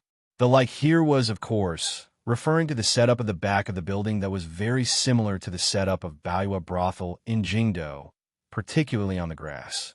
If a few quiet and secluded courtyards were built, they would probably become twins with Baiwa Brothel in Jingdo. Looking at the back garden of Jiyuan Restaurant, the two managers of Baiwa Brothel were both moved. They had to buy this building. Buy it. The third prince and Sure Chanli spoke at the same time, with great tacit understanding. They then chuckled. The rest of the matter was simple. After they returned, they would think of a way to find out the background of this Jiyuan restaurant. They could only hope that the other party's background was not too powerful. If it involved high-ranking officials, the matter would be more troublesome. The third prince was young, but it was unknown where he got all these size from. If Fantasia was here, I'm afraid he would have to fight a lawsuit with the owner of this restaurant. He would point at their nose and scold them for shamelessly copying their design. Sure Chanli thought about it. Second young master fan was indeed like this. He couldn't help but burst into laughter. What are you laughing at? The third prince glared at him. My second cousin is even more sinister than my eldest cousin. Of course, neither of them are kind people. They forcefully played the trick of a cicada shedding its carapace. They bullied me because I was young and stole my shares. Don't forget, you also had a part in this. Sure Chanli shrank back and did not dare to reply. The group of them had a meal in the private room and were very impressed with the culinary skills of this restaurant. The third prince even had the thought of hiring the original chef over. After the meal, just as everyone was preparing to leave, they saw the shopkeeper hurriedly walk into the private room. With a face full of sweat, he bowed again. As he wiped away his sweat, he said in a gentle voice, "Dear guests, earlier we talked about buying the building. Could we discuss it again?" The third prince and his group were very strange. This restaurant's business was clearly very good. Furthermore, when they had asked earlier, the other party had clearly been on guard. Why had their attitude suddenly changed so much? Sure Chanli probingly asked, "Shopkeeper, what do you mean?" The shopkeeper laughed dryly and said, "Earlier, the owner heard of this matter and thought that business has not been as good as in previous years. Since there were honored guests who made a bid, they simply let it out. They only hope that the honored guests can give a suitable price. Also, they hope that after the sale, the honored guests can take good care of this building." Sure Chanli became more and more curious. He was just about to ask something when the third prince said with a smile, "Of course, we are also people who do business. Of course, we will take good care of this building. However, you said a suitable price earlier. What kind of price would be suitable?" The private room immediately fell silent. The shopkeeper's eyes froze. He thought to himself, how dare he ask this young master to make a bid just like that? But the owner didn't have any orders. How could he make a bid? Looking at the owner's intentions, he was certainly planning on giving it away with both hands. But the other party didn't seem to notice. Was he going to make a bid himself? The sweat on his forehead seeped faster and faster. His face was red and swollen. It was as if the chilly early spring weather had turned into the middle of the summer. After holding in for a while, the shopkeeper finally gathered his courage and extended 4 fingers. Sure Chanli paused. The guards in the room paused again. They thought to themselves, 40,000 liang. No matter how famous the lion's head of this place was, it shouldn't be so exorbitant. The shopkeeper saw that the other party didn't respond and felt even more afraid. He quickly pulled back 3 fingers, leaving only his index finger standing pitifully. Sure Chanli almost spat out blood again. This price was really strange. He didn't need to say anything, and in the blink of an eye, it had gone from 40,000 liang to 10,000 liang. After thinking about it, he felt that this price was actually not bad. He nodded and said, "Although 10,000 liang of silver is not much," but the shopkeeper's legs went soft, and he almost cried. "Mister, you're wrong, you're wrong." Sure Chanli asked in surprise, "How is it wrong?" "It is 1,000 liang." The shopkeeper forced out an innocent smile. "Not 10,000 liang." Sure Chanli swallowed back his 3rd mouthful of blood today. Before he had time to say anything, The third prince had already said, "Bring the contract." Looking at his expression, it seemed that he had a card up his sleeve. The shopkeeper seemed to have long been prepared. He immediately went out to invite a person recognized by the government to enter and began to write the contract. When he wrote down the amount of the transaction, the third prince smiled sweetly and said, 16,000 liang. I won't take advantage of you. I'll give you an extra 20% of the silver. Presumably, your owner won't be willing to sell, so count this 20% as buying medicine for him. Although the third prince was wearing commoner's clothing today, he naturally exuded a noble aura. Although the shopkeeper was greatly surprised, he did not dare to say anything. After writing the contract, the two parties pressed their fingerprints and agreed to settle the transaction tomorrow. Carefully seeing this group of people out of the restaurant, the shopkeeper let out a breath and wiped the cold sweat off his forehead with some fear. After calming his mind, he walked to the third floor and entered a quiet room. He handed the contract in his pocket to a young man. This young man's face was clear and upright, and his eyes were warm and spirited. It was the young master of the Ming family who had appeared at the Westlake restaurant in Hangzhou, Ming Lansher. He accepted the contract and glanced at it. A glimmer of hatred and disappointment flashed through his eyes. With the back of his hand, he slapped the shopkeeper across the face.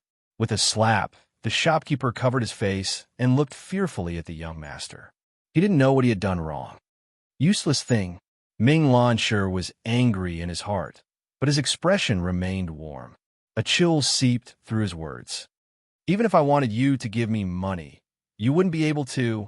After the family meeting, Ming Lansher had stayed in Suzhou. Suddenly, he heard the shopkeeper say that someone wanted to buy the restaurant. Hearing the other person's description and attire, this successor of the Ming family vaguely guessed something. When the waiter later overheard the name Fan Xijia, he immediately confirmed the other person's identity. He reacted quickly and prepared a hand over the bamboo garden restaurant with both hands. Unexpectedly, the other person did not take any advantage at all. 16,000 liang of silver was not a small amount. Not only did this amount not take advantage of the Ming family, on the contrary, it was much higher than the market price.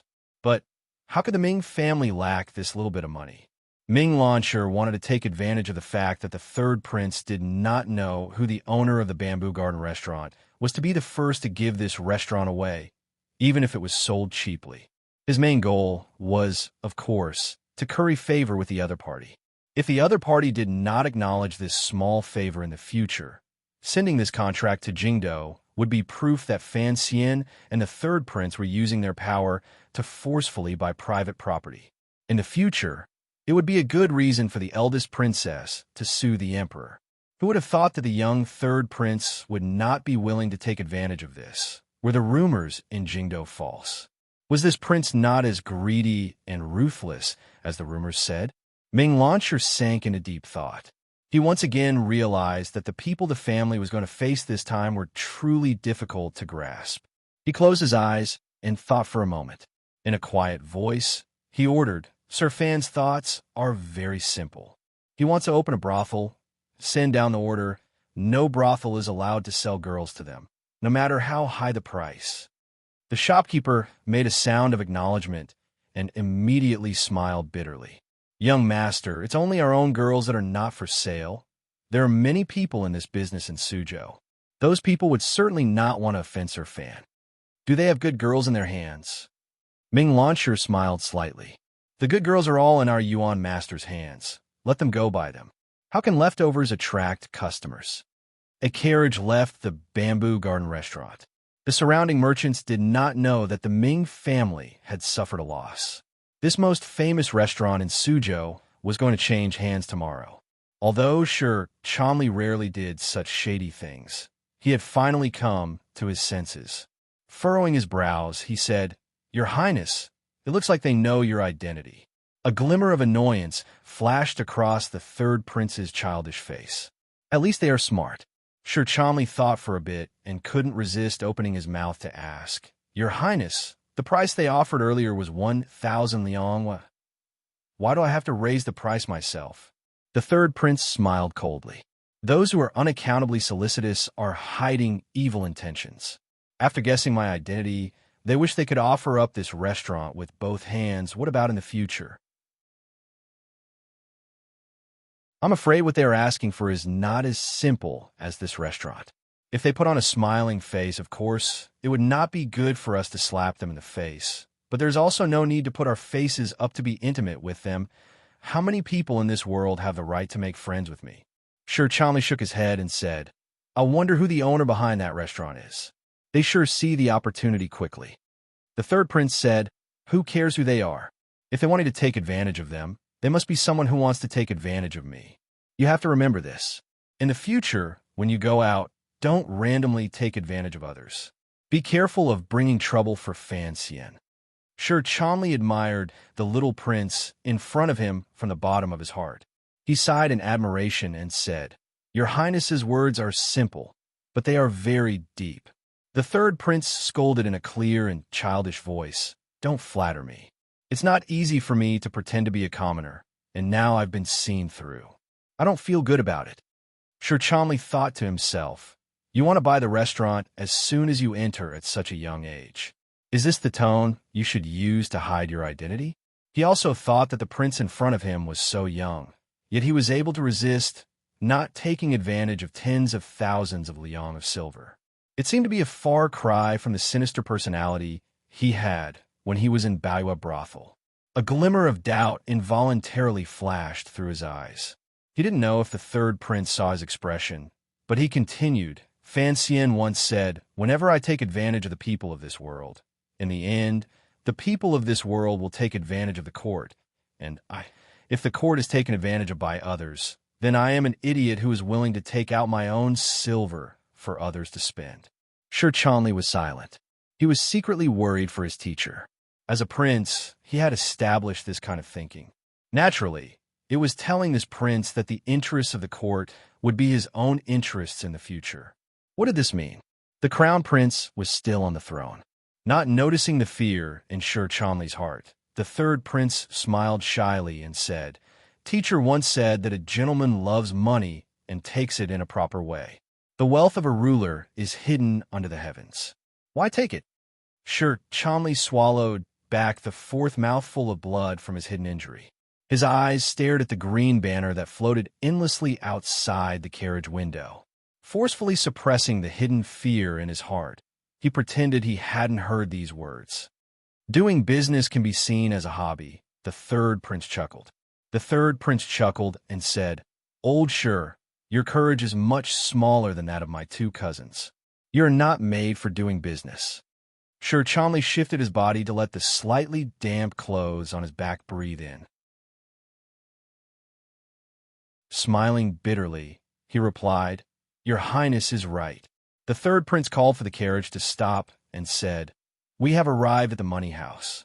You go to your work. I will return to the manor first. A sinister smile rose to the child's face. No one knew what he was proud of. Watching the carriage leave into the distance, Sure Chomley quietly let out a breath and called for the two guards following him to wait outside. He tidied up his clothes slightly and walked toward a branch of Taiping Money House. Not far behind him was the Zhaoshang Money House that had just opened a few months ago. Although the entrance was cold and deserted, it exuded an aura of nobility. The brand new green banner seemed to be mocking Sure Chomley's pedantry and ignorance. Chicken has 2 yolks. Eat half first. Putting aside what new and surprising things Sure Chomley would encounter in the money house, outside the jurisdiction of the Palace Treasury Transport Company far away from Suzhou, there was a massive group of carriages carrying over 100 people. It was currently moving forward with difficulty in the dark and cold rain of early spring. The Palace Treasury Transport Company was different from the salt and tea companies. First of all, they had more work to do and their profits were greater. Furthermore, they were the only one of the 3 that had actual land. The Palace Treasury produced all kinds of factories and workshops, which required a large amount of land. Ever since the court carved out a piece of land in North Min many years ago, it had gradually become a special region. Its area was larger than a small province, and its position was very special. Because they were worried that the palace treasury's manufacturing techniques would flow out of the country, the Qing court had put in a lot of effort in the work of protecting the palace treasury. For the territory the palace treasury governed, the Qing kingdom carried out a completely sealed management. They had set up a total of 5 blockade lines. The outermost line was the local Jiangnan army and navy. The inner 4 lines were each set by the Qing military and the Overwatch Council. They monitored each other like a multi-layered fruit cake. As for the transportation lines going out, other than the strict supervision on the surface, there were countless spies planted in them.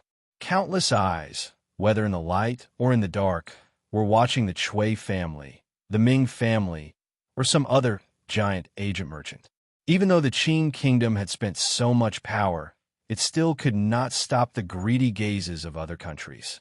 During these decades, countless things had happened to the palace treasury, and the Qing kingdom had paid a heavy price for it. First, it had to spend a great deal of silver each year to station troops and defend. Secondly, during these decades, for the sake of the Qing kingdom's prosperity, thousands of lives had been lost. The battle of stealing intelligence and anti-commercial espionage was particularly bloody in this world. It seemed that this battle would never end. The Overwatch Council was the organization that had paid the greatest price in this battle. No one knew how many spies had died in the dark. Fortunately, it ensured that the palace treasury was still safe up to this day. The previous head of the 4th Bureau, Yin Ruohai, and the current head of the Jingdo garrison, Qin Heng's brother, Qin Shan, were the people in charge of setting up the defenses. The two of them had once boasted that other than being unable to do anything to a great grandmaster, not even a mosquito that had been stained with perfume could fly out of the palace treasury's defenses. The group of carriages was undergoing the last inspection. Fan Xian lifted the curtain and looked at the hydraulic machinery by the river not far away. His eyes narrowed slightly. Although it was just some initial and crude industry, the need for power could not be separated from water. A chill appeared in his narrowed eyes.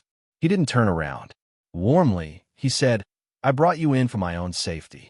I don't want you to go into the various workshops to watch the excitement. If you're discovered, you should know how serious the consequences are. Even if you are a superior 9th level ace, you may not be able to escape the pursuit of the power here. Furthermore, although my injuries are only half healed, I will still personally act." Behind him, Haidang, disguised as a serving girl, smiled slightly and glanced at Cece beside her. She didn't say anything.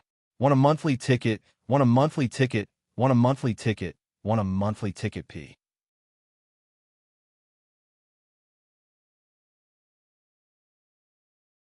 Chapter 349. Fan Xian's gaze leaped over the green trees by the side of the road, the endless fields behind the trees, and the flowing river not far away. He moved further and further, as if he wanted to see through everything here. Finally, his gaze landed lightly on the large workshop where the river flowed to. There was smoke rising into the air, but it was not the faint green smoke of a farmhouse. Rather, it was black smoke with a familiar smell. Was it a blast furnace? The commoners of this large area had all been recruited by the court to work in the palace treasury. The wages were much higher than growing grain, so there was less interest in taking care of the fields. In a large fertile field, weeds and first rice struggled to grow. It looked somewhat messy. Fan Xian took a deep breath and smelled the fresh scent in the air. He relaxed. It seemed that the environmental pollution here was not as bad as he had thought. Of course, further away in the Tongshan mine, the environment was certainly much worse than here. Looking at the scene in front of him, it seemed that a feeling that had left him for many years gradually returned to his mind. However, that feeling was still gentle and not turbulent. It made him feel somewhat lost. Last September, he had always felt that there was something deep in his heart that he longed for, but he had never been able to find it. Seeing that he was lost in thought, Haitang's hands were in her sleeves like an old man's. She furrowed her brows and looked at the handsome face by the window. She also sank into deep thought. What did this young and powerful official want to do? "How do you feel?" She saw that Fan Xian's mood was not at peace today and asked with a smile. Fan Xian said quietly, "I should be the one asking you that." Haiding smiled. It is indeed a rare sight. I had never thought that the Qing Kingdom's palace treasury would be so large. I couldn't even name the things I saw earlier. Fan Xian replied, "Look at it. I don't think you'll be able to go back and make one." A strange light appeared in Haitong's eyes. She smiled and asked, "You have that much confidence in the palace treasury?" Fan Xian was slightly startled. He then quietly replied, "It's not that I have confidence in the palace treasury. It's just that these things should not have appeared in this world. If you can learn to make them just by looking at the outside, then there's something fishy." She seemed to have thought of something and fell silent. After a while, she said, "The people in the palace treasury are all trusted aides of Xinjiang. How do you plan on taking over?" Fan Xian raised his eyebrows, and a faint smile appeared on his face. "No matter whose people they are, they're all mine now." Haidang glanced at him suspiciously. "Do you really intend to fight to the death with him?" Fan Xian fell silent. A moment later, he said in a heavy voice, "This question of yours seems to have come a little too late." Haitang furrowed her brows. "I believe that your mother-in-law isn't a foolish person. She can't see the current situation clearly. Logically speaking, both you and her have the desire to renegotiate and live together. Moreover, with benefits at hand, it seems that neither side wants to see you and her shed all pretense of cordiality. If I don't shed all pretense of cordiality with her, I think you and the Northern Qi Emperor won't be willing to see it." Fan Xian smiled mockingly and said, "Relax, I won't join forces with my mother-in-law again to bully the orphans and widows in the north." Haitang was silent. She didn't know if she believed him or not. Fan Xian wasn't worried about Northern Qi's attitude. After all, as long as the palace treasury existed, the Northern Qi people would have to rely on him. As for what Haidang said earlier, it wasn't without reason. In the eyes of the important figures who played politics, any hatred from the past could be cast aside in the face of a large enough bargaining chip. This was especially true when Fan Xian and the eldest princess had one her acting as a lubricant between them. In the eyes of the common people, as long as the eldest princess was willing to make concessions, Fan Xian had no reason not to accept the peace talks. In reality, the eldest princess had already made concessions. After the assassination in Song Mountain, the most beautiful lady in the kingdom of Qing had truly felt Fan Xian's great power. She had written a number of letters and tried in this direction. It was just that Fan Xian hadn't accepted it. "Calm your heart." Fan Xian didn't withdraw his gaze from outside the carriage. He said quietly, "The eldest princess is already willing to accept the fact that I control the palace treasury, but I don't care." Haidang suddenly raised her head. Her bright eyes stared at Fan Xian's back. She didn't know why he would refuse Xinjiang's compromise. Fan Xian explained quietly, "She wants a 30% share, so she can cooperate with me to easily take over the palace treasury. This condition isn't harsh." Haitang furrowed her brows. After a moment of silence, she said, "Not only is it not harsh, it can already be considered a very sincere condition. Originally, from a standpoint of the Qi court, the more you and the eldest princess get into conflict, the better it is for us. But from the standpoint of a friend, I want to give you a piece of advice. When all is said and done, your power was given to you by the Qing royal family. After all, she is your mother-in-law. There is no reason not to accept such a good condition." Fan Xian laughed self-mockingly. "Is that so? I don't think so. Perhaps it is from my very bones that I believe that in the matter of the palace treasury, I will not allow anyone to fight with me." "Why?" Haidang still couldn't figure out what he was thinking. "This is the business my mother left behind." Fan Xian smiled warmly.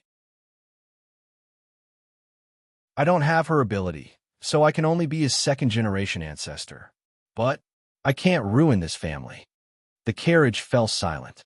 After a long time, Haitang said quietly, "But the present palace treasury still belongs to the Qing court." "The court is nothing more than an illusory image," Fan Xian said. "What is the court? The emperor? The officials? The empress dowager? Or the common people?" He finally said, "The key is to see what kind of use the palace treasury will have in my hands and what the silver can be used for. If the court does not use it well, Then I will use it on behalf of the court. I will turn this illusory image into the real words of the common people." Haitang smiled slightly and said, "You're used to playing the role of a saint again." Fan Xian smiled and replied, "I told Yin Bingyan before that occasionally playing the role of a saint is a very beneficial supplement to one's spiritual world." After bringing out the secret negotiations he had with the eldest princess and giving Haitang a peace of mind, Fan Xian once again fell silent. He looked at the scenery outside the carriage in a daze. The water wheels by the river, the sound of some kind of mechanism in the workshop, and the black smoke rising from the furnaces in the distance were all urging the unknown desire in his heart. "Sir, we've arrived." The humble voice of the Palace Treasury Transport Company official roused Fan Xian from his thoughts. He looked with confusion at the two women in the carriage. Only now did he know that the Palace Treasury Transport Company had arrived. He quickly tidied his clothes, lifted the curtain, and jumped out. He jumped out and did not maintain the bearing that an official should have by slowly and steadily walking down. Just this action displayed the strange nervousness and excitement in Fan Xian's heart. After all, he had finally arrived at the Palace Treasury, the place where his mother had made her fortune. How could he still maintain his usual calm? His feet landed on the hard ground. Fan Xian narrowed his eyes slightly and examined everything around him. He found that by the side of the street was a normal yamen. It was not at all the bustling scene of the great leap forward that he had imagined. The street was rather quiet. Although the buildings around him were new and beautiful, it did not seem like a construction site. Perhaps the transport company official responsible for welcoming him from Suzhou had seen this kind of attitude from Jingdou officials many times and carefully explained, "The three workshops are still far from the yamen. Sir, please rest today. Tomorrow, you can go down to inspect." Fan Xian was a bit disappointed. He had planned to go blow glass, weave cotton, and shake hands with the workers today. He didn't think he would have to wait another day. The yamen's doors were all open. The Palace Treasury Transport Company, as well as the officials of the Overwatch Council responsible for security, split into two lines to welcome the Imperial Envoy's arrival. Fan Xian walked in first. Gauda brought a few tiger guards and followed silently behind him. A group of 100 or so people had been settled down in a short amount of time. It looked like the Palace Treasury's operations were still very fast. Haitang and Cece were brought to the back residence. In addition to the new servant girls they had bought on the way, the previously quiet manner of the transport company immediately became lively. After the officials paid their respects to Fan Xian, everyone took their places in the yamen and waited for Fan Xian to speak. Fan Xian was not very familiar with the situation in the Palace Treasury. Furthermore, this was the first time he had opened a yamen, so he felt it was strange.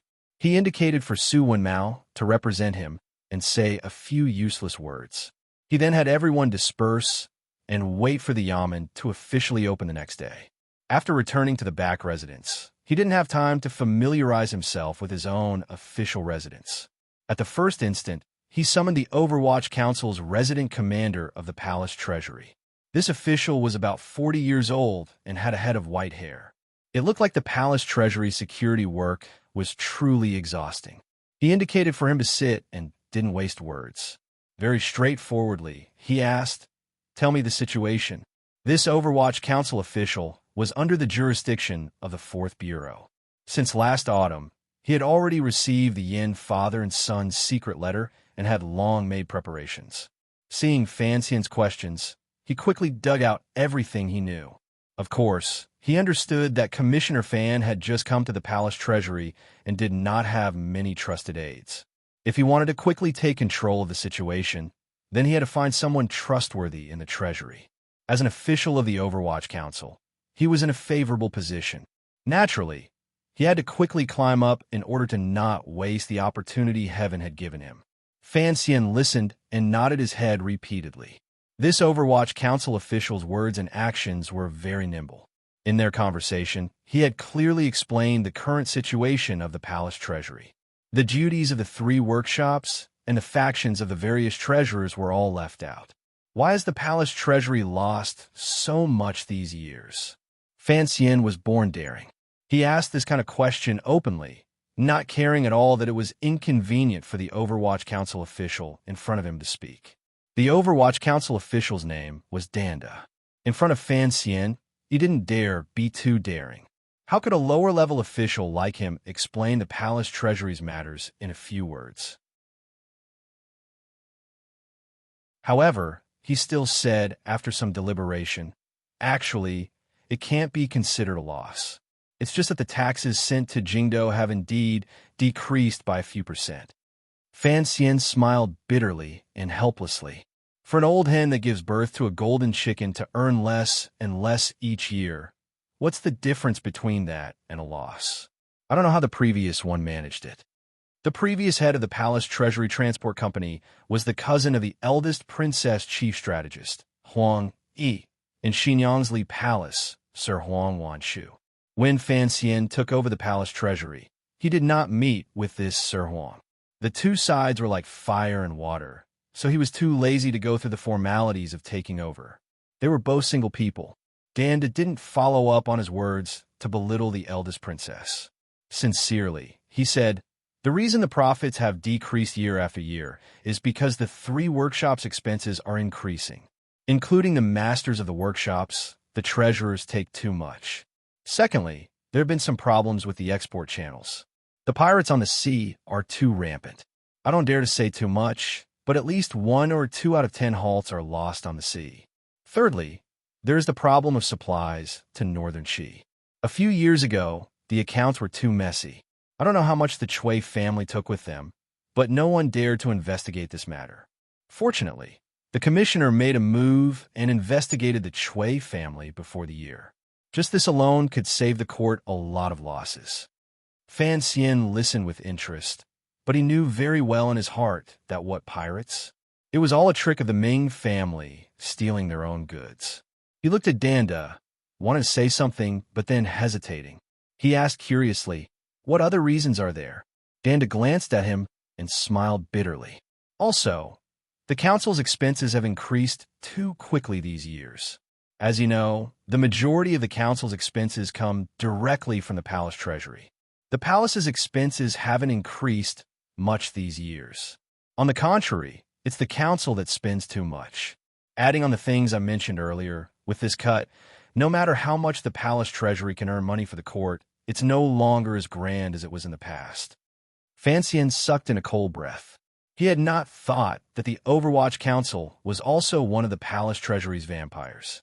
Thinking about it, the brothers of the Third Bureau researched weapons of mass destruction every day, and the crows of the Second Bureau searched all over the world for information. No matter how they disguised it, they would always need financial support. Not to mention the Fifth and Sixth Bureau, these 2 black hole yamens that had no construction and only knew how to destroy and suck in money. Of course, even if these council matters didn't count, he had played in Qin Garden many times. That old cripple had raised so many beautiful women and lived a luxurious life comparable to that of an emperor. He shook his head and smiled bitterly. Let's not talk about the council's matters for now. If it gets out, it'll be embarrassing. Just investigate those routes. Danda and Su Wenmao, who was behind Fan Xian, couldn't resist laughing. They thought to themselves that the commissioner spoke very directly. I'll take care of the problem of the distribution channels and the problem of the pirates. Fan Xian stared into Danda's eyes. 2 out of the 4 evils have been removed. I just don't understand how the treasurers of the 3 large workshops can be mentioned in the same breath as these abuses. Those officials stay in Jiangnan for a long time and are not allowed to leave without permission. It is indeed hard work. It is right that the court gives them a generous salary. Danda didn't dare meet his eyes. He lowered his head and said, the 3 large workshops are responsible for all production in the palace treasury. Those goods were all made by them, so what? Fan Xian smiled coldly. Do they dare to use this to threaten me? Naturally, they don't dare to threaten me, Danda replied with a bitter smile. But the court's management of the palace treasury is strict. All the processes, ingredients, and recipes are only known to the upper, middle, and lower levels of the treasurers. The things in their heads are like the court's silver production machines. As long as they use a bit of cunning, they can reduce the output of the palace treasury. Thus, their positions in the palace treasury have always been special. The court also looks at them differently, so much so that they are somewhat arrogant. Oh, Fan Xian narrowed his eyes in amusement.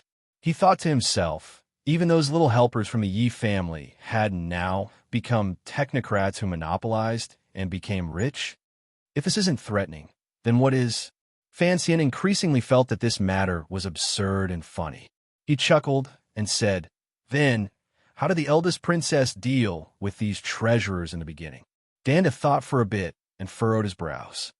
The eldest princess only wanted the output not to drop. She basically did her best to satisfy the requests of the treasurers. She also raised their positions very high. Of course, if there were any treasurers who didn't know their limits, the eldest princess would have her methods. 6 years ago, she killed 7 treasurers who caused trouble in one go. From then on, the treasurers learned to silently make a fortune.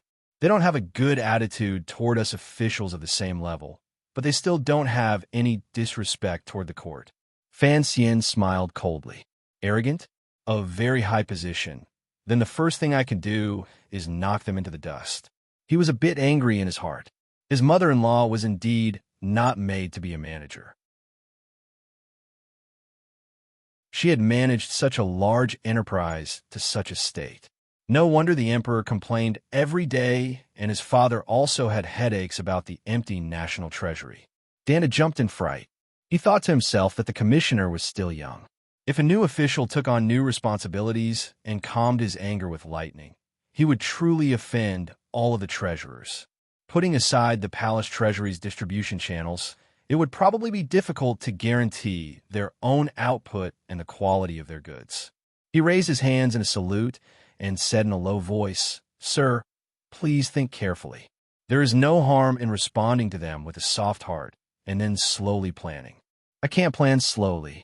10,000 years is too long. I have to seize every moment. In 10 days, I have to return to Suzhou to preside over the opening of the palace treasury to welcome the bids. If I don't beat the dissatisfied people in the palace treasury into submission in these 10 days, how will you manage things in the future? I don't have the interest to come to this place every day." Danda said with a pained expression, "This matter is not easy to deal with. Even if we beat the treasurers into submission on the surface, they will secretly do something in the workshop. They don't even need to do anything to lower the palace treasury's output. If we investigate, we won't be able to find anything. In the end, I'm afraid this responsibility will still have to be shouldered by you." Fan Xian somewhat admired this person's straightforward attitude. The atmosphere of the Overwatch Council officials was indeed much better than that of the Jiangnan Road officials. He waved his hand to stop the other party's admonition and smiled. "Don't be afraid. After killing Butcher Zhang, do we have to eat fur pigs?" Danda and Su Wenmao paused. They didn't know where the commissioner got his confidence from. The treasurers were in charge of production. This was not something the Overwatch Council was good at. Suddenly, Su Wenmao's mind moved. He remembered that the palace treasury had once been the property of the Yi family, and he was a descendant of the Yi family. Did the commissioner have his own way? Fan Xian didn't explain anything. He only had them prepare for the true opening of the Yamen tomorrow. He himself went to the rear courtyard and ate 2 bowls of porridge unhappily.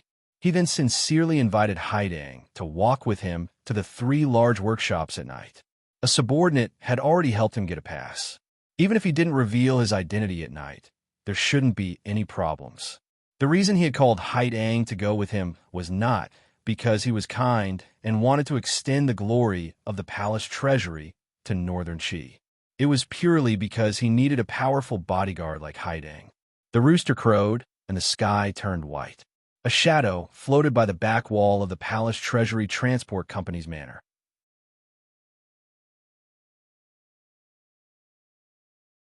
Fan Xian and Haidang had finished a night of exploration and returned to the study. Fan Xian's face was heavy.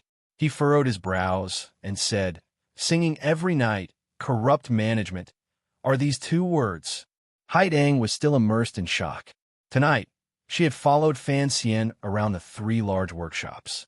Although she hadn't come into contact with the military or anything like that, She was still shocked by what she had seen and heard. So, cotton was made using that kind of spinning machine. Furthermore, it didn't use human power, but water power. How could the power of a river be so tamed? Thinking back to what she had seen and heard tonight, she felt even more admiration for the mistress of the Yi family, who had long disappeared in the long river of history. Her gaze toward Fan Xian also burned a little hotter. Wasn't Fan Xian the son of the mistress of the Yi family? Fan Xian was not as shocked as she was. His initial sense of novelty had worn off. Although he still felt the joy of admiring his mother's legacy, the treasury of the Qing kingdom was probably not even as good as the village enterprises of his previous life. It was just some very basic things. If it were not for the Qing emperor's intelligence and how he kept a close eye on all the industries, they would probably not be as valuable as they were in the past. However, it was just shunned, and they couldn't even produce refrigerators. How could Fan Xian be surprised? What he was surprised about was another matter. The treasurers of the palace treasury indeed lived extravagantly. His heart couldn't help but itch. If he swallowed the silver these people ate into his stomach, how much money would that be? As for the things that the eldest princess was worried about, he was not too worried. What *T technical monopoly? It wasn't a particularly difficult way to survive. Although he had not come from a science background, blowing a few glasses was not too much of a problem. Most importantly, he had people behind him. Knowledge was power. Knowledge was confidence. Knowledge was silver. This was the powerful understanding Fan Xian had developed on his first day in the palace treasury. To be continued. If you want to know what happened next, please log on to www.cmfu.com. More chapters. Support the author. Support original reading.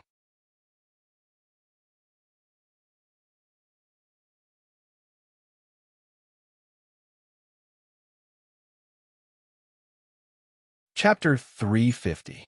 The Qing National Treasury Transport Company was the most famous independent kingdom within its borders. Although the officials were all sent from Jingdou because they were far away in Jiangnan and there were too many temptations within, no matter what rank an official came from outside, in the end they would all be assimilated by this enormous and alluring golden nest. Perhaps the officials of the Overwatch Council were better, but the officials within the transport company had long become one of the pillars of this independent kingdom. No one wanted any change to happen to the palace treasury. Even though the emperor had given an edict for the palace treasury to be transferred from the eldest princess of Xinjiang to Commissioner Fan. Although these palace treasury officials had been the eldest princess' trusted aides for over a dozen years, they were not afraid of Fan Xian's arrival. They thought that as long as they did their superficial work well, presumably Sir Fan Jr. would not touch the foundation of the palace treasury. The trick of changing the emperor and changing the court officials would not play out. What was the foundation of the palace treasury? It was not the mountains of gold and silver, not the laboring workers, not the merchants on the outside, but the high-level craftsmen and treasurers of the three large workshops. The three large workshops of the palace treasury were spread across the various provinces of Jiangnan. The first workshop was responsible for producing glass products, handicrafts that required high precision, porcelain goods, extremely expensive perfume, famous spirits that had been steamed over and over again, and many more. Things like glass products could be expanded into countless products. In short, they could be called luxury goods producers. The second workshop was responsible for producing large amounts of cotton cloth, gauze, researching rice seeds, forging good steel, and major production. The combination of the first and second industries was mainly producing daily necessities. The third workshop was the most heavily guarded of the three workshops. It was responsible for producing ships and advanced military equipment that the military needed. For example, the lightweight repeating crossbows that the Black Knights were currently equipped with were provided by this workshop. Further away, the Third Bureau of the Overwatch Council and the Research Department of the Palace Treasury were still endlessly developing gunpowder. However, ever since the Yi family had opened the workshop, the development of gunpowder seemed to have gone down a wrong path. At present, the Overwatch Council could only use a cart of gunpowder as cannon and had not invented firearms. No one knew if it was because the people of the Qing kingdom were not smart enough or if that Yi woman had done something bad in the past. The 3 large workshops were just a rough description. There were countless related products scattered densely across North Min, producing goods endlessly. Then, they were picked up by private merchants and distributed to northern Xi, Dongyi, small vassal states, and wild kingdoms beyond the ocean. They greedily and violently seized the money and food of the entire world. At the same time, they spread a better quality of life and more luxurious enjoyment to the entire world. After the Yi family was taken into the palace treasury, although the various industries were greatly impacted, their legacy remained. Furthermore, the various levels of treasurers had brought out a great deal of wisdom to bring the Yi family's industries to greater heights. This curve reached its peak 17 years ago. Of the entire Qin kingdom's financial income, 40% came from the palace treasury. It was only in recent years that this number had declined slightly. However, it was still the Qin kingdom's largest source of financial income. To borrow a common phrase from a certain world, the palace treasury was the engine of desire that pushed the Qin kingdom forward. It was precisely because the treasurers, an unranked official, had a very important effect on the palace treasury's production. Additionally, the eldest princess herself was a woman who traveled the world by scheming. She was not good at using a mountain-splitting knife to carry out management. Thus, over the years, all kinds of situations had overlapped and made the treasurers the most special group of officials in the Qin kingdom. The lowest level of workers in the palace treasury did not earn much money. Even the officials responsible for management were not very arrogant. Only the treasurers, other than a generous salary, enjoyed all kinds of allowances and various bonuses. It had to be said that this was the result of the eldest princess raising wolves with high salaries. It also had to do with the chaotic management of the court these years. In the Palace Treasury Transport Company, the treasurers were truly like local tyrants. Although they did not appear arrogant on the surface, they secretly took money, exploited workers, and scattered the money they obtained through the money houses on the periphery into the wilderness. They had already taken up a lot of land in the surrounding provinces. As for how many shameful methods they had used, no one knew. Additionally, these treasurers in the palace treasury bullied the lower-level workers and took advantage of men and women. The higher-ranking treasurers paid attention to their face, but the middle-ranked 30-year-old treasurers were naked and shameless. One of the treasurers Fan Xian found in the middle of the night had 12 concubines at home. As for how those 20-year-old concubines came about, who could say? They only knew that every year there would be workers making trouble. As for those who complained, they could not be counted. However, the palace treasury was special. Often, the victims of these complaints could not leave the palace treasury. Even if they were lucky enough to make it to Suzhou, they would always be fooled by the court. Offending good people was a small matter, but offending the treasurers was a big matter. This was the consensus of the Jiangnan road officials. Thus, after the new head of the Palace Treasury Transport Company, the imperial envoy Fan Xian, arrived at the North Min Yamen, the lower-level workers and commoners who held a bone-deep hatred for the treasurers no longer beat the drums and cried out their grievances. Instead, they looked coldly at the door of the Yamen. A glimmer of dark fire flashed through their eyes. The moment the fire appeared, the sound of firecrackers rang out, and red confetti filled the air. The front door of the North Min Palace Treasury Transport Company Yamen slowly opened. Dozens of officials dressed in formal robes filed in amidst the slightly smoky smell. They split into 2 rows and bowed respectfully to the young official in the middle. Fan Xian brought out the imperial edict, brought out the sword, showed his identity as the imperial envoy, and explained the rules of management. He looked at his subordinates below and pressed his hands together. "Sit. Thank you for the seat." The officials of the palace treasury tidied up their clothing and sat down. There were not enough seats in the Yamen, so some of the lower-level officials stood at the back. Everyone looked at the warm smile on Sir Fan Jr.'s face and felt slightly reassured. Furthermore, they did not see the Overwatch Council's wolf-like Jingdo officials. Their slightly wary minds immediately relaxed. Fan Xian narrowed his eyes and looked down. Very easily, he found his target among the crowd of officials. There were about 5 or 6 people. There were 3 people with dark complexions. They wore normal clothes with belts tied tightly around their waists. They sat there respectfully. It was clear that these 3 people did not have official positions, yet they sat among the crowd of officials. Furthermore, from their appearance, it was clear that they often went in and out of the workshops. It was a bit of an eyesore. Fan Xian's eyes were particularly sharp. He saw a glimmer of indifference and disdain toward him in their seemingly respectful and cautious manner. It was an expression of great confidence. He smiled slightly. Someone as calm and sinister as him would not be angered by the other party's expression. However, since the other party had been raised by the eldest princess for so many years, and he wanted to completely control the palace treasury, he had to knock them down a peg or 2. He first put aside the 3 people and told the officials about the court's intentions. He then chatted a bit with the military representative sitting to his right. This military official was a distant relative of the Yi family.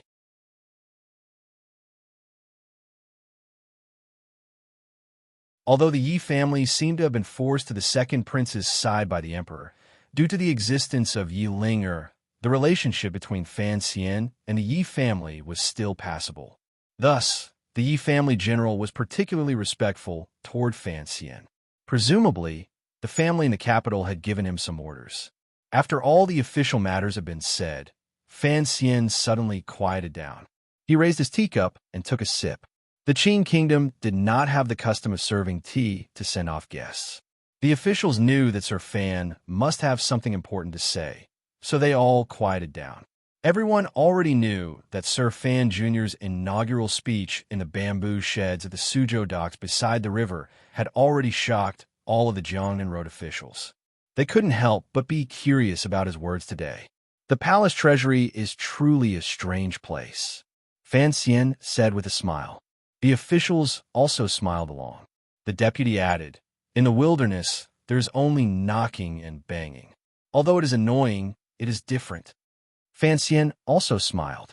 I thought the reason it was strange was because, on this trip south by imperial edict, every time I opened the yamen and revealed my identity, there would always be a local victim who would beat the drum and cry out their grievances, saying that the local officials had done many illegal things. I didn't expect that after opening the yamen for half a day, in such a large place, there would not be a single commoner who would submit a petition. The officials paused and silently cursed. "You've been stealthily heading south. What kind of grievances are there?" But for Fan Xian to say this, there must be something else. They couldn't help but feel their hearts rise. Of course, Fan Xian's words were nonsense. It was just a prelude. I am greatly gratified that under the governance of my colleagues, the palace treasury is clean and tidy. There is no illegal activity. It is truly rare. The officials' faces heated up. They repeatedly said they didn't dare to. Fan Xian's face did not darken. He only smiled and said, "But there's another question. I don't know if there's truly nothing wrong with the palace treasury, or some officials have too much authority, so even if the commoners and workers have complaints in their hearts, they don't dare to say it to me." These words were too careless. It was an undisguised attempt to frame someone for a crime. Regardless of faction, the officials were all local officials of the palace treasury. Their hearts froze, and a glimmer of disgust grew in them.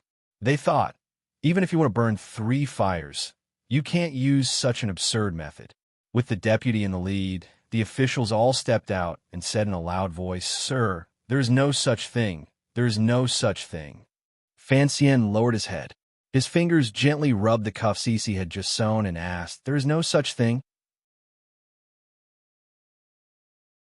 I heard that these years, the 3 large workshops owe their workers a great deal of wages. Last year, there was even a major incident. Is there such a thing? The officials paused. Last year, because the treasurers had exploited them too harshly, the workers of the 3 large workshops had indeed caused a commotion and 2 people had died. This matter had long been hidden by the officials of the transport company. Unexpectedly, the news had traveled to Jingdou. Since Sir Fan had already said it, then he must have received accurate information. It would be difficult to hide it. The deputy quickly went forward and smiled apologetically. Before the year, the return of funds was a bit slow. The wages were only paid 3 days late. In the end, those unruly people took the opportunity to cause trouble and caused the 3 large workshops to stop work for a day. It brought irreparable damage to the court. Thus, after the transport company discussed it, we asked General Yi to suppress it. Fortunately, not too many lives were lost. Thinking that it was close to the end of the year and you would be arriving soon, there was no rush to report it. In reality, it was not that the wages had been paid late. More accurately, it was that the treasurers had taken too much of the wages they had given out. Under the accumulated anger, the public's anger gradually rose, and the workers began to make trouble. The officials of the transport company did not want to offend the treasurers, nor did they want to take out public silver to make up for the debt. Thus, they pretended to be deaf and dumb. Only when the matter grew did they mobilize troops to suppress it. Fan Xian turned around and quietly said a few words to General Yi. The general's face revealed an awkward expression and quietly responded. Presumably, the role he played in this matter was not honorable. Fan Xian furrowed his brows and gently knocked on the table beside him. Everyone, to put it bluntly, this palace treasury is a business. However, it is the emperor's business and the Qing court's business. Since it does business, then the most important thing is the people who do it. Year after year, delaying the workers' wages. Who would be willing to work for you? Even if they did work, how could they be willing to put their heart into it? In the end, isn't it still the court that loses out? The officials repeatedly voiced their agreement. They all said that in the future, they would strictly follow the rules of the palace treasury and that there would be no more delaying of wages. As for what would happen in the future, that was for the treasurers to deal with Sir Fan Jr. These officials only hoped to quickly deceive the scene in front of them. However, the expressions of the 3 dark-skinned figures sitting in the chairs without official robes became somewhat ugly. Just talking nonsense. Fan Xian shook his head and sighed. Naturally, we won't be delaying in the future. Then what about those we owed in the past? The main hall of the yamen immediately sank into a death-like silence. In their fear, the officials did not say anything more. There were tens of thousands of palace treasury workers, adding on food, lodging, water, clothing, and a series of other logistics. The number of people reached a terrifying level. The court set generous wages for the workers of the 3 workshops. Drawing water from them had become one of the biggest sources of wealth for the palace treasury officials. If Fan Xian really wanted these officials to spit out all of the deductions from the past few years, it would be a large sum. These officials knew in their hearts that they were hindered by the Qing law and the Overwatch Council's investigation, so they never dared to eat openly. It was only a small gift from the treasurers after they had eaten. Sir Fan was probably targeting those treasurers. Thus, the gazes of the officials swept, intentionally or unintentionally, across the 3 of them.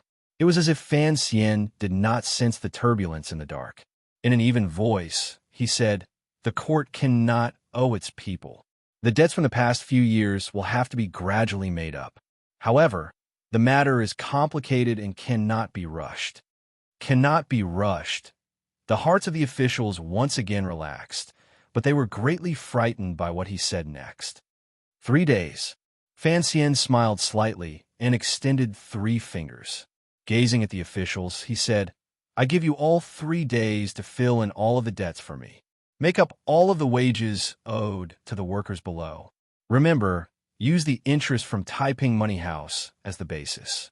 After 3 days, if there are still workers who come to me and say they have not received their wages," Fan Xian said, "or perhaps my subordinates in the Overwatch Council have found out.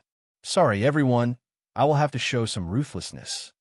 Although he was smiling, the officials could already feel a chill beginning to spread around them. The 3 brothers who had been sitting calmly finally could not sit still. With humble expressions, they stood up and said, "Sir, I have something to report." "Speak." Fan Xian glanced at him with great interest. "There may be cases of delayed wages, but the amount is not large. Furthermore, it is often because the accounts are not going smoothly." The person chuckled. "Sir, You have come from far away in Jingdo. Perhaps you do not know how powerful the unruly people in these places are. Those people bring their families to work. It is clearly one person working in the workshop, but he has to report 3 people. It is not that we have delayed wages. It is that they want to swindle the court of silver. Oh, Fan Xian made a sound of surprise. There is such a trick? Yes. The person clearly did not see the sarcasm in Fan Xian's words. Overjoyed, he said, "Sir, those workers are sly and cunning." Relying on the fact that the court cares for the people, they dare to make exorbitant demands. If there are any demands that cannot be met, they will slack off. There are even worse fellows who dare to tamper with the process. These years, who knows how much silver the court has lost? This person poured dirty water on the workers. No matter how good Commissioner Fan's reputation was, he was still an official. How could he sit on the side of the workers? As the saying goes, one's position determines one's position. There was no need to worry about not standing on the side of the workers. Fan Xian laughed coldly in his heart. These words pushed all of his frequent crimes onto the workers. But his expression was not happy. He sighed. I did not expect the emperor to be so benevolent, and yet these people are still so unsatisfied. The person smiled apologetically. It is indeed so. When I return, I will investigate the matter of delayed wages. But those workers who have caused trouble cannot be easily forgiven. Sir, do not be fooled by the words of these scoundrels. Those people are sly and cunning, and they are truly not good people. Fan Xian looked at this person and suddenly furrowed his brows. May I ask who you are? At the side, the deputy quickly made an introduction. This is the master of the first workshop, Sir Xiao. Sir Xiao. Fan Xian seemed a little surprised. Master of the first workshop? The head of the treasurers? The master of the 3 workshops, surnamed Xiao, quickly bowed. That is me. Fan Xian stared at him for a moment, and suddenly opened his mouth. You are a mere master, nothing more than a little treasurer. The court has given you an unranked rank. You don't even have an official position. How dare you call yourself a lowly official in front of me? Everyone was startled. His voice suddenly became cold. You keep calling yourself a lowly official. What kind of official are you? This is the first time the Yamen has opened its doors. You, a mere master, are not waiting outside to be summoned. Instead, you dare to barge into the hall and sit among the court officials. How dare you? Dare I ask, what kind of bastard and daring thing are you? The hall was silent for a long time. It was not until a long time later that the officials heard clearly that Sir Fan was cursing. Immediately, the hall exploded with a roar. How could this be?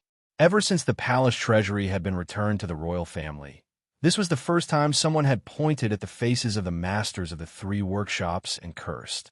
Even the eldest princess, who had come to the Northmin Yamen for the first time after taking over the palace treasury, was very gentle toward the 3 masters of the 3 workshops. How could Sir Fan dare to curse them? The master of the first workshop, Sir Xiao, was also stunned. He had not thought that, even if Sir Fan did not want to win him over, he would not give him face and curse him so fiercely. He gave a muffled grunt, and his expression immediately became ugly. However, facing a proper prince, he did not dare to say anything. He resentfully raised his hands in a salute and returned to his seat to be a quiet bodhisattva. Remove his seat. Fan Xian narrowed his eyes and furrowed his brows into a beautiful little circle. In an even voice, he said, "There is no seat for him in front of me." Sir Fan. The master flew into a rage. Before his buttocks had even touched the seat, he straightened his body again. Forcefully suppressing the anger in his heart, he said, "Don't go too far." Fan Xian completely ignored this person. He drank his tea and chatted with the awkward-looking General Yi and the deputy beside him. As they spoke, the Overwatch Council officials beside him had already gone down. They pushed Sir Xiao to the side and removed his seat. Thus, the matter became serious. Not only did the officials below all come out to plead for leniency, even General Yi lowered his voice and said by Fan Xian's ear, "Young Master Fan, leave them some face." Leave them some face? Fan Xian smiled and said, "Today I have come especially to rip their faces off." General Yu was stupefied and didn't continue to speak. Ever since the opening of the palace treasury yamen, the masters of the three workshops all had their own seats in the yamen. Their positions were special, and no one had ever humiliated their existence like this. Seeing the master of the first workshop being humiliated, the other two masters of the third workshop could no longer sit still. They rose to stand beside Sir Xiao and said to Fan Xian in a cold voice, "Since you think there is no place for us in the yamen, why don't we remove it together? In any case, the three workshops are nothing more than lowly people." They were not acting out of spite. They were using the three workshops to pressure others. Fan Xian raised his head and looked at the three masters standing in a row in front of him. He smiled slightly and said, "Of course, we will remove it together. Do you think there will still be a place for you? Of course, the three workshops are not all lowly people, but since you have all admitted it, I will believe you." "Sir." The masters of the three workshops had not expected Fan Xian to press forward step by step. His words did not leave any room for retreat. Only now did they know that he was not only trying to establish his might, he was trying to kill them all. But what confidence did Fan Xian have? Did he really want to see the three workshops collapse? The tone of the masters of the three workshops once again became ruthless. "Sir, how have the three workshops offended you?" "Exploiting wages, bullying men and women, using skills to threaten the court, disrespecting me, of course." Fan Xian stared at the three of them and said, "You have not offended me. You have offended the workers in the three workshops, as well as the court and the people who support you. If you wish to incriminate someone, you can always find a pretext," the three masters said angrily. The three masters said angrily, "Sir, you have just come to the transport company, yet you act so recklessly. Does the Qing court really not have any rules?" "Rules? I'm the rules," Fan Xian thought with a smile. Of course, he didn't say these words out loud. He just remembered that when Second Fan had run amok in Jingdo, his favorite thing to say was these ruthless words. It looked like being an official was the same as being a thug. When encountering a chaotic situation where the situation was unclear, it was always possible to use some brutal techniques. These three people are making a ruckus in the hall. Drag them out and give them 10 strokes of the paddle first." Fan Xian gently placed the teacup in his hand on the table and ignored the pleading words of the officials below. He smiled and thought that he was suffering and tyrannical, but he was impatient. How could he waste his breath on these people? You're tuning in to the Romance Rendezvous YouTube channel. We're so grateful for your support, and don't forget to subscribe to join us on this incredible journey through captivating stories. Your generosity through donations truly makes a world of difference, as it's the primary source of revenue that allows me to expand and enhance this channel for you. Thank you from the bottom of my heart for being a part of this adventure.